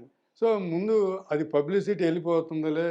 ఈ మామూలుగా మన సాంగుకు మన సినిమాకి, మన సాంగ్‌కి హ్మ్. వచ్చిందనేది వెళ్తుంది. తీసుకోలేదనేది అది సెకండరీకి హ్మ్. వెళ్తుందిలే అని చెప్పనేసని అలా ఆయన గూడా నవ్వుతూ అదే అన్నాడు. నీ నీ నీకు ఆయన ఆ మాట అన్నాడు. ఫ్యూచర్‌లో నీ సినిమాకి నేషనల్ అవార్డ్ వచ్చిందని పేరు మాత్రం వస్తది. అది నువ్వు అది ఎక్కడికి పోద్ది గుర్తుపెట్టుకో. వచ్చిన ఆ! తర్వాత? ఆయనది అన్నాడు. నేను హ్మ్. బాధపడకుండా. హ్మ్. అది మాత్రం ఉంటది. నువ్వేం ఇదవ్వక్కర్లేదు హ్మ్. అని చెప్పి అన్నాడు. నిజంగానే అది ఆయన తీసుకోకపోయినా గూడా ఇది చాలా తక్కువ మందికి తెలుసు. వచ్చిందనేదే ఎక్కువ 80% పీపుల్‌కి తెలుసు. సరే. మీరడిగింది చాలా మందికి తెలీదు. సరే. ఆయన తీసుకోలేదనేది. 80% పీపుల్‌కి వచ్చిందనే తెలుసు. వచ్చిందనే తెలుసు ఇప్పుడు. ఆ! ఇప్పుడు నిన్న నేను కాసుల శ్యామ్ గారితో ఇంటర్వ్యూ చేశాను. హ్మ్. సో, వారికి జాతీయ అవార్డ్ వచ్చింది. 'ఊరు పల్లెటూరు' పాటకి. ఆ! సో, వారు మాట్లాడేటప్పుడు గూడా హ్మ్. శ్రీశ్రీ గారి పేరు, వేటూరి గారి పేరు ప్రస్తావించిన తర్వాతే ఆయన దగ్గరికొచ్చారాయన. అవును. అవును. సో, వచ్చింది ఎక్కడికి పోద్ది కరెక్ట్. అంతే. అవార్డు. అవును. కాకపోతే ఆయన తీసుకున్న నిర్ణయం మాత్రం ఒక సినిమాకో, ఒక పాటకో కాదు. సంబంధించింది కాదు. ఒక అది జాతికి జాతికి. సంబంధించింది. అవును. సో, దాన్ని తప్పకుండా హ్మ్. ఆ సినిమా దర్శకుడైన మీరు, అవును. ఆ సినిమాని ఇన్ని సంవత్సరాల తర్వాత చూస్తున్న మాలాంటి ప్రేక్షకులైనా సరే, ఆ! తప్పకుండా ఆయన నిర్ణయాన్ని గౌరవించాల్సిందే. 100% ఇంకా ఆయన రిజెక్ట్ చేశాడనేది ఇది ఎంతమందికి తెలుసో వచ్చిందనేది అంతమందికి అది తెలిస్తే బాగుండేది. అది అంత ఇది తెలియలేదు. సరే. నాకు అది అనిపిస్తుంటుంది. ఎక్కడైనా పోయినా గూడా అంటే నేను ఎక్కువ అదే మీడియాకెళ్ళను ముందే కాబట్టి మాట్లాడుకున్నా. అవును. ఆ! నాకు అనిపిస్తా ఉండేదనమాట. ఇది ఎంత పాపులర్ అయిందో ఆయన రిజెక్ట్ చేసిన రీజన్ గూడా అంత పాపులర్ అయితే బాగుండేది. ఆయన విష్ అది. హ్మ్. ఆయన విష్ గదా! అది జనాల్లోకెళ్తే చాలా బాగుండేదనేది నాకు ఫీలింగ్ ఉంది. సార్. ఇప్పటికి గూడా ఉంది. సార్. అయితే నాకు తెలిసినంత వరకు సినిమా నిర్మాణానికి అయిన ఖర్చు 30,00,000 ఆ రోజుల్లో. అవును. చాలా తక్కువ. అవును. అదేమి 80స్, 70స్ గాదు. అవును. 93లో వచ్చిన మూవీ. అవును. సో, 93లో 30,00,000తో ఒక సినిమా అంటే అసలు అవును. సాధ్యమయ్యే విషయం గాదు. అవును. అయితే ఇప్పుడు చాలా సంవత్సరాలు అయిపోయింది కాబట్టి చెప్పండి సార్. 30,00,000తో తీసిన 'మాతృదేవో భవ' సినిమా ఎంత కలెక్ట్ చేసింది? దాదాపు 7 క్రోర్స్ పైన కలెక్ట్ అబ్బా! చేసిందండి. హ్మ్. హ్మ్. బాగా చేసింది. దాంట్లో ఇంకొక విషయం ఏంటంటే, సినిమా చూసిన తర్వాత నాకు ఇప్పటికి చాలా ఇదనిపిస్తది. బయర్స్‌కి ముందు షో ఏస్తాం కదా! సార్. కొనేవాళ్ళు ఎవరైనా వస్తే హ్మ్. అని చెప్పనేసి. ఈ సినిమా ఏంటి మామూలుగా అయితే మేము అనుకున్నది ఏంటంటే వైజాగు, హ్మ్. విజయవాడ, హైదరాబాదు ఈటిల్లో కొంచెం గ క్లాసులే ఈ జనాలుంటారు కాబట్టి ఇక్కడ చూస్తారు అని చెప్పనేసి అనుకున్నాం. హ్మ్. సరే ప్రీవి కొనటం కోసం చెప్పనేసని రాయలసీమ బయర్స్ వచ్చారు. హ్మ్. రాయలసీమ వాళ్ళు ఎలా ఉంటారో తెలుసు గదా! మీసాలు, గీసాలు పెట్టేసేసేసి హ్మ్. ఇదిగా ఉంటారు గదా! వచ్చారు. వచ్చేసి సరే సినిమా యేసాం సారథి స్టూడియో దగ్గర. అప్పుడు అదొక్కటే అక్కడ ప్రీవ్యూలో యేసేది. హ్మ్. సారథి స్టూడియోలో. సార్. ఏదైతే చూసారు, సినిమా చూసారు. రామారావు గారు లేరు. నేను అక్కడే నిలబడి ఉన్నాను. ఆ సినిమాలో ప్రభు, జర్నలిస్ట్ ప్రభు. హ్మ్. ఆయన గంగాధర్. ఇప్పుడు హ్మ్. ఇదంతా చదువుతున్నాడు కదా! అప్పుడు జర్నలిస్ట్ వాళ్ళిద్దరు ఫ్రెండ్స్ లాగా హ్మ్. ఉండేవాళ్ళు. వాళ్ళిద్దరూ సినిమా చూసారు. ఫ్రీ చూసేసి వెళ్ళారు. అయితే ఎవరు వెళ్ళినా కూడా వచ్చేటప్పుడు నేను ఎదురు నిలబెడితే ఎవరు పలకరించటం గానీ, చేయటం గానీ ఏమి లేదు. వాళ్ళు బయర్స్ వచ్చిన వాళ్ళైతే వాళ్ళ కళ్ళన్నీ ఎర్రగా అయిపోయి, అయిపోయేసేసి సరే అంటే సినిమా కొనటానికి వచ్చారు కదా! మామూలుగా ఈ ఒపీనియన్ అడుగుతాం కదా! సార్ ఏంటి సినిమా అంటే, పోవయ్యా అని చెప్పని వెళ్ళిపోయారు. ఆ! మరి ఏమో నచ్చలేదట్టుగా ఉందని చెప్పనేసని అనుకున్నాం మేము. పోవయ్యా అని చెప్పనేసి వెళ్ళిపోయారు. ఆ తర్వాత వాళ్ళు మరుసటి రోజొచ్చి, సార్ మీరెంత చెబితే అంత రేటు. హ్మ్. మాకసలు ఆ సినిమా మేము మామూలుగా మా కొడుకులు, మా వైఫులు, మా తమ్ముళ్ళు, చెల్లెళ్ళు నరుక్కుంటుంటాం, చనిపోతుంటారు, చేస్తుంటారు. మాకు ఏడుపెప్పుడు రాలేదు. అక్కడ ఏదన్నా మా ఇంట్లో ఒకళ్ళకి నష్టం జరిగి మా బిడ్డో ఎవరోనో కొట్లాటలో చనిపోతే వాడిని ఎలా చంపాలని చెప్పనేదే ఉంటుంది గానీ మాకు ఏడవటం అనేది ఉండదసలు మాకు. ఇదేంటి సార్ సినిమా చూసి ఏడిపిచ్చాడాయన అని హ్మ్. చెప్పనేసని నిర్మాత గారితో అన్నారు ఈ మాటలు. ఆ! ఆ! అని 'కె.ఎస్. రామారావు' గారు. చెప్పనేసని ఆ! హ్మ్. అని ఆహ్, వ జా రామారావు గారు చెప్పిన రేటుకి కొనేసారు. సార్ నిజంగా అంటే సినిమా మీరు తీసింది ఎమోషన్స్ మీద తీశారు. కానీ నేను ఒక రియల్ టైమ్ ఎగ్జాంపుల్ చెప్తాను. మరి ఇది మాకు ఎడిటింగ్‌లో ఉంచుతారో లేదో నాకు తెలీదు గానీ ఆహ్, ఈ సినిమా ప్రిపరేషన్ కోసం నిన్న నైట్ మిద్ది మీదకెళ్ళాను. 11:30కి తినేసి. ఒక థమ్స్ అప్ బాటిలు, ఒక సిగరెట్ ప్యాకెటు, ఒక లైటర్ పెట్టుకొని మళ్ళీ సినిమా చూసుకుంటూ ఏం క్వెషన్స్ అడగాలి, మీతో ఏం మాట్లాడాలి ప్రిపేర్ అవుతూ ఉన్నా. క్లైమాక్స్ చూసాను. ఆ తండ్రికి అలా చనిపోయాడు. తల్లి ఇలా అయిపోయింది. ఆ బిడ్డలు బయటికెళ్ళిపోయారు. మాకేమన్నా అయితే అంటే ఆ సినిమా చూసిన తర్వాత అవును. రిలేట్ చేసుకోవడం. నా బిడ్డల్ని చూసుకోవాలి. నా తల్లి, అవును. నా తోబుట్టువులు. సార్ నిజం చెప్తున్నాను. ఆ సిగరెట్ నేను ఎలిగించలేకపోయాను సార్. కరెక్ట్. ఆ సిగరెట్ అక్కడే ఉంది. లైటర్ అక్కడే ఉంది. నేను దాన్ని తీసి వెలిగించలేకపోయాను. కరెక్ట్. చేతులు రాలా భయమేస్తుంది. అవును. కరెక్ట్. దీనివల్ల ఇప్పుడు నాకు ఎన్ని లెటర్‌లు అప్పుడు వచ్చినియి అని చెప్పనంటే, సినిమా చూసి డ్రింక్ చేసేవాళ్ళు. హ్మ్. డ్రింక్ చేసేవాళ్ళు సినిమా చూసి ఒక్కసారి పోయి వాళ్ళ పిల్లలు అంటే నేను పోతే మా పిల్లల పరిస్థితి ఏంటని చెప్పనేసని అనుకోనేసి, సినిమా చూసిన తర్వాత పోయి నిద్రపోతున్న పిల్లల్ని ఒకసారి అబ్బా! చూసుకొనేసేసి ఎంతమంది చెప్పారో అది. చాలా మంది తాగుడు కూడా మానేశారంట. మానేశారు.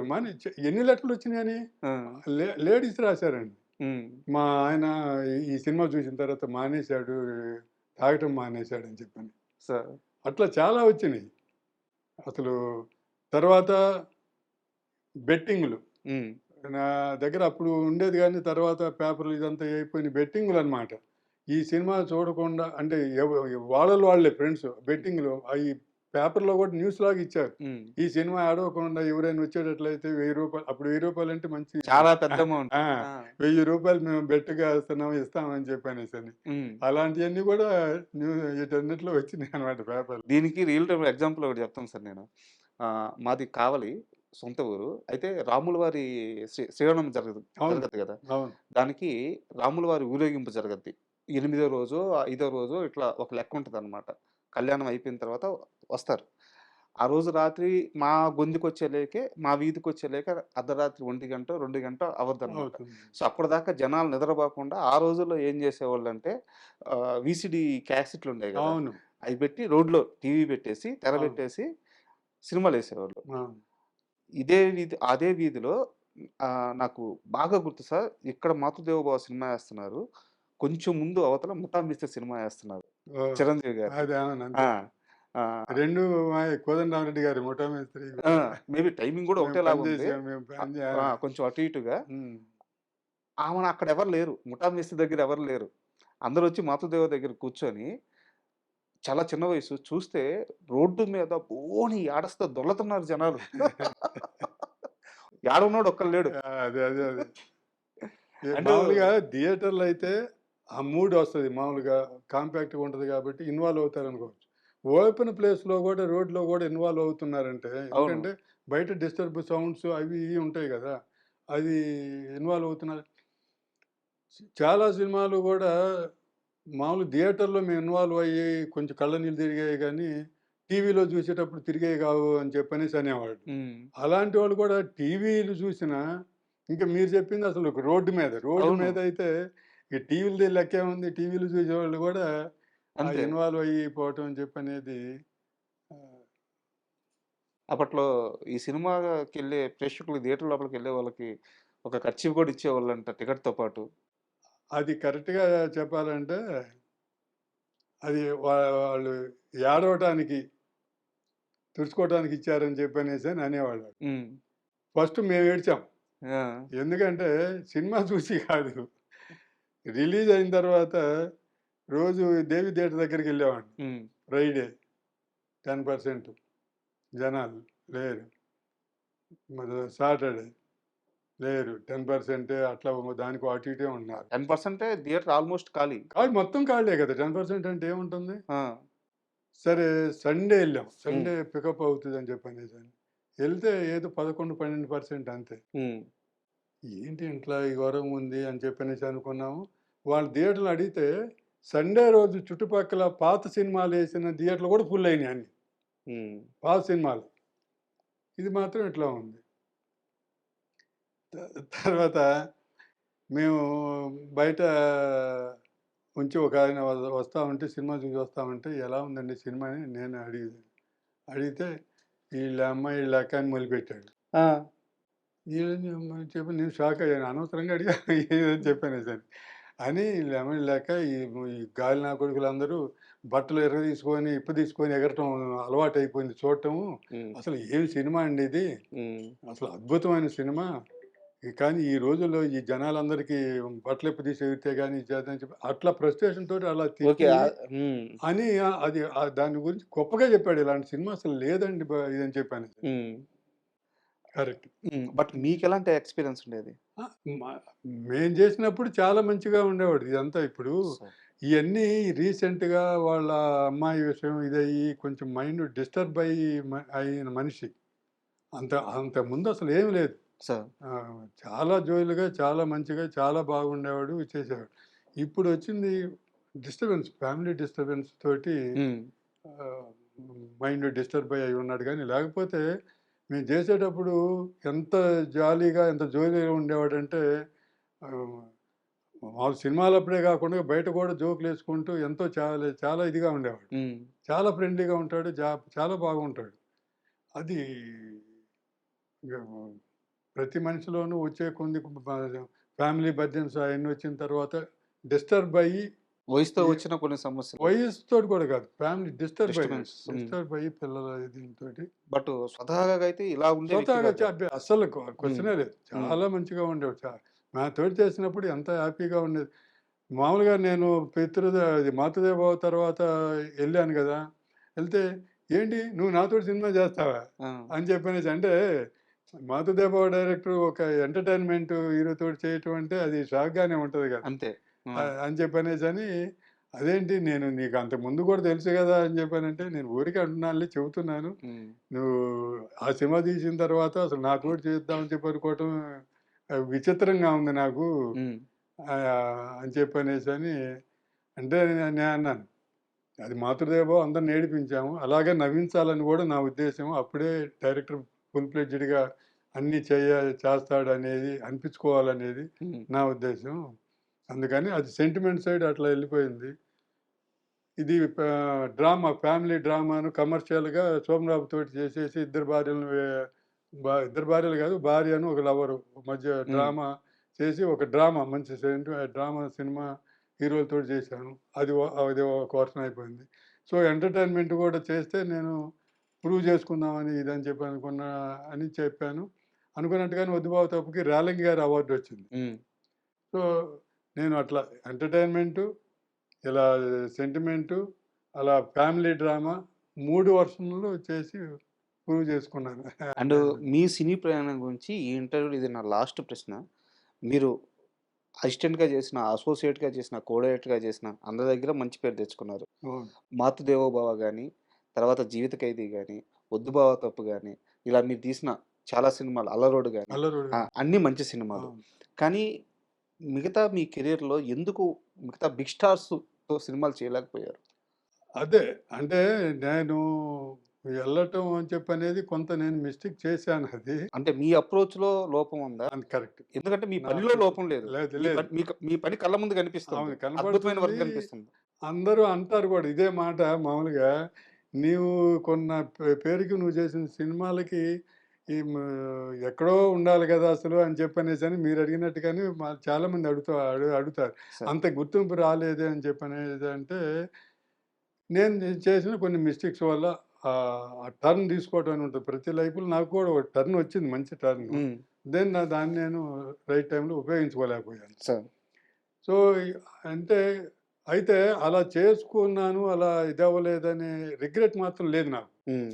ఎందుకంటే మీరన్నట్టుగా ఇంకా హీరోలతోటి చేసేసి కమర్షియల్‌గా పెద్ద డైరెక్టర్ అని అని వచ్చేదేమో గానీ, మాతృదేవోంత పేరు ఓన్లీ వన్ అనేది మాత్రం డెఫినిట్‌గా అది ర ఇంకెవరికీ దక్కేది గాదు. దక్కేది ఆ దక్కేది. గౌరవం, ఆ ఆ! అదృష్టం, ఆ పేరు అవును. అది అందరికి దక్కేది గాదు. సో, నేను సినిమాల్లోకి వచ్చినందుకు నేనది రీచ్ అయ్యాను. దానికి అని చెప్పని ఇలా కమర్షియల్‌గా వదిలేసాయండి. హ్మ్. కమర్షియల్‌గా హీరోలతో చేస్తే ఇంకో బాగా డబ్బు బా బా వేరే పేరొచ్చేది. బట్ ఈ పేరింత వచ్చేది ఏం కాదు. ఇది మర్చిపోలేని పేరని చెప్పనేసని నేను ఫీల్ అవుతున్నా గానీ, వాళ్ళతోటి చేయలేదనే బాధ గాని, రిగ్రెట్ గాని అట్లా సార్. ఏమి అండ్ 'చదలవాడ శ్రీనివాసరావు' గారితో మీ రిలేషన్స్ ఎందుకంటే మీ మొత్తం సినిమాలు జూసుకుంటే ఆయనతో జర్నీ చాలా ఎక్కువుంది. నిర్మాతగా ఆయన, దర్శకుడిగా మీరు. సో, తర్వాత కాలంలో గూడా మీ ప్రయాణం అలాగే కొనసాగుతూ వస్తుంది. ఇప్పుడు మీరిద్దరూ కలిసి డైరెక్టర్స్ అసోసియేషన్ సంయుక్త కమిటీ ఒకటి బెట్టి అవును. ఎంతమంది దర్శకులకి ఛాన్స్ ఇవ్వాలని ఒక ₹30,00,00,000 బడ్జెట్ పక్కన తీసి పెట్టినారు. అవును. అసలు ఏం సార్ ఈ ఐడియా ఏంది? 'చదలవాడ శ్రీనివాసరావు' గారితో మీ ప్రయాణం గురించి చెప్పి తర్వాత అసలు ఈ ఐడియా ఏంది? ఈ దర్శకుల సంఘం వర్క్ ఏంది? ఇది అసలు క్లియర్‌గా చెప్పండి సార్. శ్రీనివాసరావు గారి వాళ్ళతోటి ఉన్న తిరుపతిరావు గారి వాళ్ళ గొప్పతనం ఏంటంటే, ఒక మనిషి పరిచయం అయితే అంత తేలిగ్గా వదిలిపెట్టరండి. సార్. వాళ్ళ అట్రాక్ట్ చేసేస్తారు. వాళ్ళ హ్మ్. బిహేవియర్ తోటి, వాళ్ళ మాటలతోటి అంత ఆప్యాయంగా చూస్తారు. హ్మ్. తక్కిన వాళ్ళు అంతవరకు ఆ సినిమా అయిపోయిందా అంతటితోటి కట్ ఆఫ్ అయిపోద్ది. వాళ్ళ నేచర్ అది కాదు. హ్మ్. సినిమాకి ఇక జీవిత ఖైదీకి తీసుకొచ్చేసి సబ్జెక్ట్ అంతా రెడీ చేసుకున్నాను. అది పెట్టాము. చేస్తే ఆయన ఇక్కడికి వచ్చేసి మేము మెడ్రాస్‌లో ఉండేవాళ్ళం. ఇక్కడ హోటల్‌లో పెడతారు జనరల్‌గా తీసుకొస్తే. హ్మ్. అంతే కదా! అంతే. మాకు ఇక్కడికొచ్చినప్పుడు ఒక ఆ! హోటల్‌లో పెడతారు. ఇప్పుడు మా కెమెరామెన్ గాని అందరూ వస్తే అట్లాగే పెడతారు. హ్మ్. కానీ ఆయన నన్ను వాళ్ళ ఇంట్లో పెట్టుకున్నాడు. సార్. ఇంట్లో పెట్టుకొనేసి వాళ్ళ ఇంట్లో ఫుడ్డు, ఫ్రూట్స్ అదంతా చూసేసి వాళ్ళ ఇంట్లో మనిషిలాగా చూసేసుకున్నారు ఫస్ట్ సినిమాకే. హ్మ్. లేకుండా గాని. సో, అట్లాగా వాళ్ళు మనుషుల్ని వదిలిపెట్టరు. సినిమా అయిపోయిన తర్వాత నేను వేరే సినిమాలు చేస్తున్నా గూడా కలవటం, మాట్లాడటం ఆ సందర్భం అదంతా కంటిన్యూ అవుతూనే ఉంది. మధ్యలో వేరే చోటకెళ్ళినా నేను చేసినా గూడా ఆ రిలేషన్ అనేది కట్ అవ్వలేదు. వాళ్ళు కట్ అవ్వనివ్వరు. హ్మ్. అది కంటిన్యూ చేస్తా ఉంటారనమాట. తోటి బాగా ఫ్రెండ్ అయిపోయారు. సార్. నాకు గూడా ఏంటంటే సినిమా ఉన్నప్పుడైనా, లేనప్పుడైనా కూడా ఒకే రకంగా ఉంటున్నారు మనకి. హ్మ్. ఫ్రెండ్లీగా. అదే గదా కావాల్సిన ఆ! ఫస్ట్. హ్మ్. అందుకని తక్కినోళ్ళు ఎక్కడ మనం చూడలేము, అటు ఉండం. ఇప్పుడు నేను సినిమాలు చేయకపోయినా కూడా గ్యాప్ వచ్చిన తర్వాత అయినా కూడా ఆయన మామూలుగా మా ఇంటికి రావటం, నన్ను ఎక్కించుకొనేసి సిటీలోకి రావటం, సిటీలో ఏదైనా పనులుంటే చూసుకోవటం, తర్వాత మళ్ళీ మా ఇంటి దగ్గర దింపటం, వెళ్ళిపోవటం. హ్మ్. అలా చేస్తుండేవాడు. మామూలుగా ఆ రిలేషన్ ఇంకా కట్ అవ్వకుండా. హ్మ్. అలా జరుగుతుండేది. సో, అందుకని ఇక ఒక ప్రొడ్యూసరు, డైరెక్టర్ కన్నా కూడా ఫ్రెండ్లీ వాళ్ళ ఇంట్లో మెంబర్‌లాగా అయిపోయారు. నాకు భోజనం వాళ్ళ వైఫ్ పెట్టిద్ది గదా! ఇంకా ఆమె కూడా ఫ్యామిలీ మెంబర్‌లాగా హ్మ్. ట్రీట్ చేస్తారు. వాళ్ళందరూ పిల్లలు గూడా వాళ్ళు గూడా. వాళ్ళిద్దరు చిన్న పిల్లలు గూడా నేను జీవితకాలంలో ఇద్దరు పిల్లల్ని పెట్టారు. సార్. చిన్న పిల్లలుగా. హ్మ్. ఓకే. ఆహ్, వాళ్ళేనా? ఆ! ఆ! ఆ! ఆ! ఆ! ఆ! సో, అందుకని ఇప్పుడు వాళ్ళ పిల్లలు గూడా అందరూ అంకుల్, అంకుల్ అని చెప్పంటే చిన్నప్పటి నుంచి కదా వచ్చిన ఇది గదా! సో, అందుకని ఒక ఫ్యామిలీ మెంబర్‌లాగా నేనిప్పుడు ఇంటికెళ్తే డైరెక్ట్‌గా వాళ్ళ ఇంట్లో భోంచేసేస్తాను. ఎవరిని అడగక్కర్లేదు, చేయక్కర్లేదు, ఏం లేదు. హ్మ్. అందరూ తెలిసినోళ్ళే. హ్మ్. ఇంట్లో వాళ్ళ వైఫ్ గాని, వాళ్ళు గాని, మొత్తం పిల్లలు గాని మొత్తం. ఇప్పుడు ఆయనకొచ్చే కోడళ్ళు గాని, హ్మ్. అందరూ తెలిసినోళ్ళే అన్నమాట. అలాగా ఫ్రెండ్లీ నేచర్ ఇదంతా ఉంది. ఉన్న తర్వాత మా డైరెక్టర్స్‌ది యూనియన్ ఎలక్షన్స్ జరిగింది. సార్. ఎలక్షన్స్ జరిగి ఒక టీము ఫార్మ్ అయిపోయింది. అవును. ఆ టీమొచ్చేసి ఆయన్ని గౌరవించడం కోసం చెప్పనేసని అక్కడికొచ్చారు. హ్మ్. కొల్లూరొచ్చారు. వస్తే మాటల్లో ఇదంతా అయిపోయిన తర్వాత మాట్లాడుతూ ఈళ్ళు మామూలుగా ఈళ్ళన్నారనమాట. మా దాంట్లో చాలామంది యంగ్‌స్టర్స్ ఉన్నారండి. వాళ్ళకి ప్రొడ్యూసర్‌లని అప్రోచ్ అవ్వటం ఎలాగో తెలియక ఈజీగా రానియరు కదా! అప్రోచ్ ఎవరు ఏది చెబుతా అంటే ఆదిత్య గారు చెప్పారు ఈ మాటలు? అవునండి. హ్మ్. రాక అట్లాగా చాలామంది టాలెంట్ ఉండి గూడా ప్రొడ్యూసర్స్ లేక అలా ఉన్నారు అని చెప్పనేసని హ్మ్. అని చెప్పంటే, అలాగా అని చెప్పనేసని ఆయనకెందుకో ఐడియా వచ్చేసి, సరే పోనీ ఓ పని చేద్దాం. డైరెక్టర్స్ అంత టాలెంట్ ఉంది, ఇది ఉన్నారు కాబట్టి, జాగ్రత్తగా చేసుకుంటారు కాబట్టి, నేను ఒక 30 క్రోర్స్ పెడతాను. మీరు చిన్న సినిమాలే చేయండి. పెద్ద సినిమాలు అని అట్లా ఏం పెట్టుకోవద్దు. హ్మ్. సో, చిన్న సినిమా కొత్తోళ్ళతోటి మీ టాలెంట్ బయట పెట్టుకోవటం కోసం కాబట్టి ఇది. హ్మ్. 3,00,00,000 ఒక్కో సినిమాకైతే మీరు మంచి బడ్జెట్‌తో చేసేయొచ్చు హ్మ్. కొత్తోళ్ళతోటి. సో, అలా టార్గెట్ పెట్టుకొని ఒక 10 సినిమాల ప్లాన్ చేసుకోండి. ఒక 10 మందికి జీవితం వచ్చినట్టు అవుద్ది. 10 మందికి జీవితం 10 మందికే కాదు. 10 మంది 10 సినిమాలు చేస్తే కొన్ని వందల మంది ఆ సినిమాకి జీవితాలు పని జేస్తారు. అవును. ఆ! ఎంత హ్మ్. అన్ని క్రాఫ్ట్‌లు పనిచేస్తాయి అవును. గదా! వస్తాయి. రెండోది ఆ 10 తోటి ఆగదుగా. ఆయనేం జెప్పాడు? నేను 30,00,00,000 మీకిస్తున్నాను. లాస్ వస్తే మీకు సంబంధం లేదు. పోయినాయి అనుకుంటాను. హ్మ్. లాభం వస్తే నాకు 50% ఇవ్వండి. హ్మ్. ఇప్పుడు 4, 5 సినిమాల్లో చేస్తే మాకు డెఫినిట్‌గా మేము డైరెక్షన్ డిపార్ట్‌మెంట్ ఇంతమంది ఉండి ఇంత చేసినప్పుడు 4 సినిమాల్లో 2 సినిమాలన్నా ఆడతాయి. హ్మ్. 2 సినిమాలు ఆడితే డెఫినిట్‌గా డబ్బులొస్తాయి. డబ్బులొస్తే మళ్ళీ అది రొటేషన్ అవుతుంటుంది కదా! మళ్ళీ జీతానికి. ఇక్కడే పెడతాను. మరి అదేగా జరుగుతుంది. ఆ! మాకే దీనికే పెడుతున్నాడు. 50% ప్రాఫిట్ దీనికే ఇచ్చేస్తున్నాడు. ఆ! 50% ఆయన తీసుకున్నాడు. ఈ 50% తోటేను ఈ పెట్టినయంతా మరి రొటేట్ అవుతుంటాయి గదా! సో, హ్మ్. 10 సినిమాలు గాదు. ఇక అలా కంటిన్యూయస్‌గానే జరిగిపోద్ది. అవును. మంచి టాలెంట్ ఉన్నోళ్ళందరికి అవకాశం వస్తది. ఆ సక్సెస్‌ని బట్టి అది ఎంత దూరమైనా ఎళ్ళొచ్చు. బాగా సక్సెస్ అయితే పెద్ద హీరోలతోటి కూడా తీయొచ్చు. సార్. డైరెక్టర్లు. హ్మ్. ఆయనైతే పునాది చాలా స్ట్రాంగ్‌గాను అది ఐడియా ఎందుకొచ్చిందో తెలీదు. ఆయనకే వచ్చింది. సార్. నేనేమి మాట్లాడలేదు. నాతోటి ఇట్లా చేద్దామని ఆయన డిస్కస్ చేయలేదు. ఏది లేదు. బట్ ఇక్కడ గూడా మీకు దానికి అధ్యక్షులుగా మిమ్మల్ని ఆ! పెట్టి అది అది తర్వాత సంగతి. అంటే హ్మ్. ఆ ఐడియా వచ్చిన తర్వాత నాతోటి డిస్కస్ చేసాడు. ఎలా చేద్దాం? ఏంటి? ఇది అని చెప్పనేసని. ముందు ఐడియా 30,00,00,000 పెడదాం అనేది ఆయన సొంత ఐడియా. హ్మ్. ఆ మాట చెప్పిన తర్వాత డిస్కస్ చేసాడు. ఎలా చేద్దాం? ఏంటి? ఇదంతా అని చెప్పనేసని. అప్పుడు సరే ఇట్లా పెట్టామని చెప్పనేసని ఒక కమిటీ పెట్టేసేసి, హ్మ్. ఆ కమిటీలో గూడా కొంచెం అప్‌కమింగ్ గూడా కాదు. లేటెస్ట్ డైరెక్టర్స్ బాగా ఫామ్‌లో ఉన్నవాళ్ళనమాట. హ్మ్. ఇప్పుడు సాయి రాజేష్ బేబీ డైరెక్టర్ గాని, హ్మ్. నవీన్ మేడారం అనే అతను గాని, శ్రీరామ్ ఆదిత్య అని హ్మ్. చెప్పనేసని, వేణు ఊడుగుల హ్మ్. అతను గాని, ఇలాగా యంగు ఉన్నోళ్ళందరినీ తీసుకొనేసేసి ఒక 9 మంది కమిటీగా ఫామ్ అయ్యాం. సార్. 9 మంది కమిటీగా ఫామ్ అయ్యేసి మేము అది వాళ్ళందరినీ డైరె డైరెక్షన్ డిపార్ట్‌మెంట్‌గానే పర్టిక్యులర్‌గా శ్రీనివాసరావు గారు చెప్పి ఇచ్చారు కాబట్టి, ఇది ఏం జరిగినా గూడా త్రూ డైరెక్షన్ డిపార్ట్‌మెంటే జరగాలని చెప్పనేది నియమం పెట్టుకున్నాం. హ్మ్. సో, అందుకని వాళ్ళందరినీ పిచ్చి డక్కులు తయారు చేసేసేసి మాకు పంపించండి అని చెప్పనేసి అన్నాం. హ్మ్. ఆ పంపిస్తే అవి మేము చూస్తాం. ఎవరు చూస్తున్నారు? ఎవరు కథ ఇంటున్నారు? ఎవరు ఫైనలైజ్ చేశారు? కథ చెప్పేటప్పుడు తెలుస్తది పలానోళ్ళకి అవును. చెప్పామనేది. కానీ వాళ్ళేం ఫైనలైజ్ చేసేవాళ్ళు కాదు ఆ టైంలో. హ్మ్. సో, వాళ్ళు వచ్చేసి పలానోళ్ళకి చెప్పుకున్నారు అంతే. ఫైనలైజ్ చేసేది ఎవరు ఫైనలైజ్ చేస్తున్నారనేది ఈళ్ళకెవరికీ తెలీదు. సార్. ఒకళ్ళ మీద ఇదే పోకుండా వాళ్ళు రిజెక్ట్ చేశారని గాని, వాళ్ళు చేశారని అది రాకుండగా ఫైనల్ ఎవరు చేశారనేది ఎవరికీ తెలీదు. మాకు ఆ పిచ్చిడాకుల్లో వచ్చిన తర్వాత అయి నచ్చితే దాంట్లో పిచ్చిడాకులు పంపించిన దాంట్లో నచ్చితే వాళ్ళకి ఫోన్ చేస్తాం. హ్మ్. వాళ్ళొచ్చి కథ చెప్తారు. హ్మ్. ఎవరికి మా ఇష్టం వచ్చిన వాళ్ళకి ఏదో చెప్పి వెళ్తారు. వెళ్ళిపోతారు. ఆ కథ బాగుందంటే నోట్ చేసుకుంటాం. అతనికేం చెప్పం. హ్మ్. తర్వాత అన్నీ వింటాం అనమాట. విన్న తర్వాత ఎవరిని పిలవచ్చు మనకు నచ్చింది అని హ్మ్. చెప్పనేసి అది ఒక లిస్ట్ తయారు చేసుకొనేసేసి వాళ్ళని పిలిపిచ్చేసి ఇప్పుడు కథ చెప్పమంటాం ఫుల్‌గా. సార్. ఆ కథ కూడా నచ్చిందనుకోండి, ఇంక డైలాగ్స్‌కి వాటికి వరుసలకెళ్తాం అనమాట. సో, ఈ కథ ఎవరు ఓకే చేశారు ఏంటనేది వాళ్ళకి తెలీదు. సో, ఇక్కడ మళ్ళీ వాళ్ళని పట్టుకొని, ఈళ్ళని పట్టుకొని ఓకే చేపించుకోవడం ఇలాంటి వాటికి గూడా లేదు. ఇంకేమీ లేదు. ఇంకేం లేదు. వాళ్ళు మాకు ఆ కథ నచ్చిందంటే హ్మ్. ఇంక అయిపోయినట్టే. సార్ ఇప్పుడు ఇక దీనికి ఎలిజిబుల్ ఎవరు సార్? అంటే ఒక కొత్త కుర్రోడైనా వచ్చి త్రూ డైరెక్టర్స్ అసోసియేషన్ మెంబర్స్ ద్వారా కథ మీకు చెప్పొచ్చా? చెప్పొచ్చు. ఎలా అతనికి ఎలాంటి ఎలిజిబిలిటీస్ ఉండాలి? అంటే ఒక ఎక్స్‌పీరియన్స్ ఉండాలా? అతని దగ్గర కథ ఉంటే సరిపోద్దా?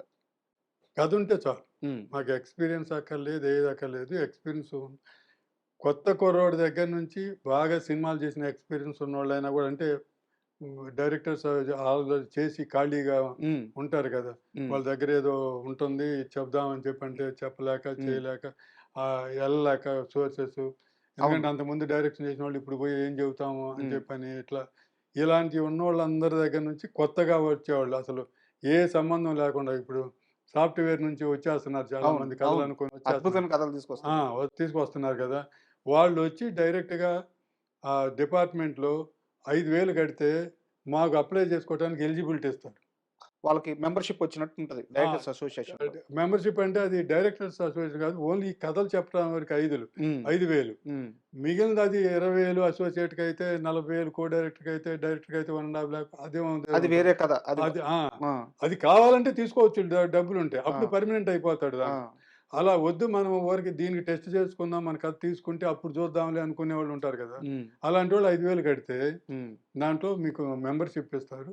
వాళ్ళు మాకు అప్లై చేసుకొనేసి మాకు కథ చెప్పొచ్చు. హ్మ్. అంటే ఎవరైనా సరే ఆ డిపార్ట్‌మెంటోళ్ళు, ఈ డిపార్ట్‌మెంటోళ్ళని ఏమీ లేదు. ప్రొడక్షన్ డిపార్ట్‌మెంట్ ఇప్పుడు అదర్ డిపార్ట్‌మెంట్స్‌లో కూడా కథలు తయారు చేసుకునేవాళ్ళుంటారు. సార్ అవును. వాళ్ళందరూ రావచ్చు. హ్మ్. వాళ్ళందరూ వచ్చేసి ఇక్కడ డైరెక్షన్ డిపార్ట్‌మెంట్‌లోకెళ్తే వాళ్ళు ప్రొసీజర్ చెబుతారు. ఆ డబ్బులేదో కట్టించుకుంటారు 5,000 ఆ పిచ్ డెక్ అనేది పంపించేసేస్తే దాని తర్వాత అతని స్టోరీ బాగుండి మేము చేసి ఓకే చేసామంటే అప్పుడు డైరెక్షన్ డిపార్ట్‌మెంట్‌లో జాయిన్ అవ్వచ్చు. డబ్బులు కట్టేసి. సార్ అంటే అసలు ప్రాసెస్ చాలా అద్భుతంగా ఉంది. అవును. ఎందుకంటే ఇండస్ట్రీలో ఒక్క ఛాన్స్ కోసం జీవితకాలం కరెక్ట్. తిరిగే ఆహ్, దర్శకులు, అసిస్టెంట్ డైరెక్టర్లు, అసోసియేట్ దర్శకులు ఒక్కసారి డైరెక్టర్ అనిపించుకోవాలి జీవితంలో అని మదన పడేవాళ్ళు కొన్ని వందల మంది ఉన్నారు. అవును. అలాంటి వాళ్ళందరికి కూడా ఇది అద్భుతమైన ప్లాట్‌ఫార్మ్ కాబోతుంది. అర్థమవుతుంది సార్ మీ ప్రయత్నం. So, definite. ఈ ప్రయత్నం ఖచ్చితంగా సక్సెస్ అవ్వాలి. వన్ నా ఉద్దేశ్యం కూడా అదే అండి. మీ ద్వారా చాలా మందికి తెలుసుకోలేనోళ్ళకి కూడా రీచ్ అవ్వాలి. ఇలా ఒక హ్మ్. స్కీమ్ ఉంది. కొత్తాళ్ళు గూడా ఎక్కడైనా చేసేవాళ్ళు.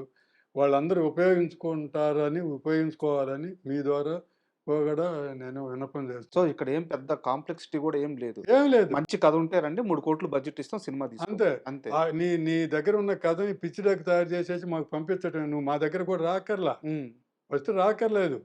పిచ్చి డెక్ చేసేసేసి మాకు వెబ్‌సైట్ ఇచ్చాము. దాంట్లో పంపించటమే. హ్మ్. దాంట్లో పంపిస్తే అది మేము చూసి మాకు బాగుంటే మేము పిలిపిస్తాం. అప్పుడొచ్చి నువ్వు కథ చెప్పటం. హ్మ్. సో, అందుకని దీంట్లో ఎవరి దగ్గరికి అప్రోచ్ అవ్వాల్సింది ఇంకోటి ఎవరిని పోయి అడగాల్సింది ఏదీ లేదు. ఆ మెయిల్ ఐడీ గూడా నేను కింద వీడియోలో డిస్‌ప్లే చేపిస్తాను ఆ! సార్. 10 మందికి ఉపయోగపడినట్టే కదా! అంతే అదే కదా! ఖచ్చితంగా. అవును. మంచి ప్రయత్నం ఇది. ఖచ్చితంగా ఇది సక్సెస్ అవ్వాలని కోరుకుంటున్నాను. అండ్ ఇది నా చివరి ప్రశ్న. హ్మ్. 'మాతృదేవో భవ' సినిమాని మళ్ళీ మీ డైరెక్షన్‌లో 'కెఎస్ రామారావు' గారు తీయాలని జెప్పి ఒక 4 సంవత్సరాల క్రితం ఒక స్టేట్మెంట్ ఇచ్చారు.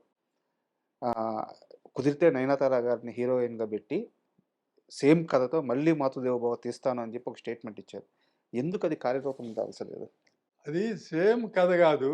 ఆ! అంటే పాయింట్ అదే పెట్టుకొనేసేసి ఇప్పుడున్న లేటెస్ట్‌గా జ జ ఉన్నాయి సీన్స్ అన్నీ మార్చుకొనేసేసేసి సేమ్ అలా చేద్దామని చెప్పనే థాట్ తోటి మేమిద్దరం డిస్కస్ చేసుకున్నాం. హ్మ్. దాన్ని అంటే కథ అదే ఉంటది. సీన్స్ అన్నీ కొత్తగా ఉంటాయి. సార్. అలా అని చెప్పనేసని డిస్కస్ చేశాము. చేసి కొంత ఇదొచ్చిన తర్వాత ఆహ్, నయనతారతోటి ఇదంతా చేయటం అదంతా కరెక్ట్‌గానే ఉంటుందని చెప్పనేసి అనిపించి అనుకున్నాం గానీ, కొంత డిస్కస్ చేసిన తర్వాత మధ్యలో బ్రేక్ పడింది. హ్మ్. దాన్ని ఫుల్ ఫ్లెడ్జెడ్‌గా అంటే ఒక రకంగా నాకే భయమేసింది. హ్మ్. మళ్ళా సేమ్ కథతోటి చేసేసి ఆ ఉన్న ఫ్లేవర్‌ని పోగొట్టుకుంటామా? హ్మ్. హ్మ్. అని చెప్పనేసి నాకు భయమేసింది. రామారావు గారికి కాన్ఫిడెన్స్ ఉంది చేద్దామని చెప్పని అన్నారు గానీ, సార్. నాకే భయమేసింది. భయమేసేసి అంత డిస్కషన్స్ చూద్దాంలే అని చెప్పనే నేనే దాన్ని కొంచెం పోస్ట్‌పోన్ చేశాను. ఓకే. అంటే ఇప్పుడు కూడా ధైర్యం చాలటం లేదు. 'నయనతార' గారిని అసలు కలవలేదు. లేదు. కలవలేదు. ముందు మాకు సబ్జెక్టు హ్మ్. అంటే ఇప్పుడు ఇప్పుడు ఎవరితోటి చేయాలి అని చెప్పనే దాని మీద 'నయనతార' గారైతే కమర్షియల్‌గా ఇదంతా ఉందని చెప్పనేసని అనుకోనేసి మాకే ఇంకా సబ్జెక్టు ఫుల్ ఫ్లెడ్జెడ్‌గా సార్. అనుకోనేసి కొంత డిస్కస్ చేసాం గానీ, కన్ఫర్మ్‌గా స్క్రీన్ ప్లే అంతా చేసుకొనేసి కథంతా గూడా ఇట్లా ఇదని చెప్పనేసని అంత చేయలేదు. సరే దీనికి సంబంధించిన కొనసాగింపు ప్రశ్న. ఇప్పుడు రీ రిలీజ్ ట్రెండు అద్భుతంగా నడుస్తుంది. మాతృదేవోభవ సినిమాని కానీ మళ్ళీ థియేటర్స్లో రిలీజ్ చేస్తే చూడడానికి ఒక తరం ప్రేక్షకులందరూ రెడీగా ఉన్నారు. ఆ ప్రయత్నం ఏమైనా జరుగుతుందా? అది ఐడియా ఉందండి.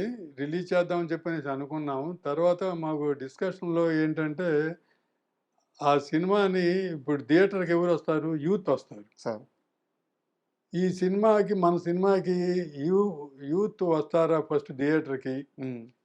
డెఫినెట్‌గా పెద్దోళ్ళొస్తారు. హ్మ్. వస్తారంటే వాళ్ళంతా కూడా ఆల్రెడీ చూసారను, మనం థియేటర్‌కెళ్ళి ఏం చూస్తామని మూడ్‌లో ఉన్నారు పెద్దవాళ్ళు. సార్. ఈ సినిమా మీద ఇంట్రెస్ట్ బాగా చూడాలనుకునేవాళ్ళు డెఫినెట్‌గా చూద్దాం అనిపిస్తది కానీ థియేటర్‌కెళ్తారా అని చెప్పనేది ఒక డౌట్. యూత్ ఏమో వెంటనే ఎగబడేసి చూద్దామని చెప్పనేసని వస్తారా? రారా? అంటే వాళ్ళకి తెలిసుంది. చాలామంది యంగ్ గర్ల్స్ తోటి మాట్లాడుతుంటాను, చూస్తుంటారు.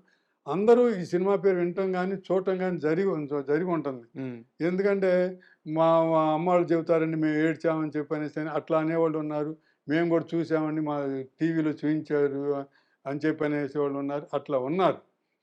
కానీ ఆ యూత్ అంతా థియేటర్‌కి పరిగెత్తుకుంటూ వస్తారా అనేది నాకు ఒక డౌట్.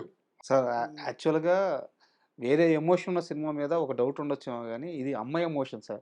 అమ్మ ఎమోషన్ ఏ జనరేషన్‌కైనా కామనే. అమ్మ అమ్మే. ఆ ఎమోషన్ ఎమోషనే. సో, నిజానికి చాలామంది వెయిటింగ్ సార్ 'మాతృదేవోభవ' రిలీజ్ అయితే థియేటర్‌లో దయచేసి ఆ ప్రయత్నాన్ని కాస్త ముందుకు తీసుకెళ్ళండి. డెఫినెట్‌గా అండి. మీకు ఆ నమ్మకం ఉంటే నేను కూడా రామారావు గారితోటి మాట్లాడతాను. సార్. మాట్లాడేసి అసలు ట్రెండ్ ఎలా ఉంది? ఏంటి? అనేది కనుక్కోవటానికి చూసి యూత్ అంటే ఇప్పుడు రిలీజ్‌కి డెఫినెట్‌గా యూత్‌ని ఇంట్రెస్ట్ యూత్ అట్రాక్ట్ అవ్వాలి. యూత్ దీని మీద థియేటర్‌కి వచ్చే మూడ్‌లో ఉన్నారా అనేది ఏదైనా ప్లాన్ చేసి అది ఆ పల్స్ కనుక్కోవటం ఎట్లాగా అనేది ముందు ఒక ట్రైల్ హ్మ్. చూసి డెఫినెట్‌గా రామారావు గారితోటి మాట్లాడి అంత ఇదిగా ఉన్నప్పుడు డెఫినెట్‌గా రిలీజ్ చేయడానికి ప్లాన్ చేస్తాం. నేను రామారావు గారితో మాట్లాడతాను డెఫినెట్‌గా. తప్పకుండా ప్రయత్నం చేయండి sir. Thank you very much. Thank you. And for more videos, Please subscribe to iDream channel. Subscribe to iDream Media. Please subscribe to iDream. Please subscribe to iDream. Please subscribe iDream. And please subscribe to iDream. For more videos, subscribe to iDream. please like, share, and subscribe to the channel. Congratulations, iDream. Subscribe to iDream. Subscribe to iDream. So, subscribe to iDream Media. iDream की iDream team अंदर की huge congratulations. Please subscribe iDream Media. Please subscribe to iDream. Subscribe iDream. Please subscribe to iDream. iDream అంటే నా కళల channel subscribe చేసుకున్న నోరు తిరుగుతలేదు. మీరైతే గంట గుర్తు కొట్టండి. For more such videos, please subscribe to iDream. Subscribe to iDream. Please subscribe to iDream. Please subscribe iDream Media. Please do subscribe to iDream. Please subscribe to iDream Media. For best entertainment and information, please subscribe iDream. And don't forget to subscribe to iDream.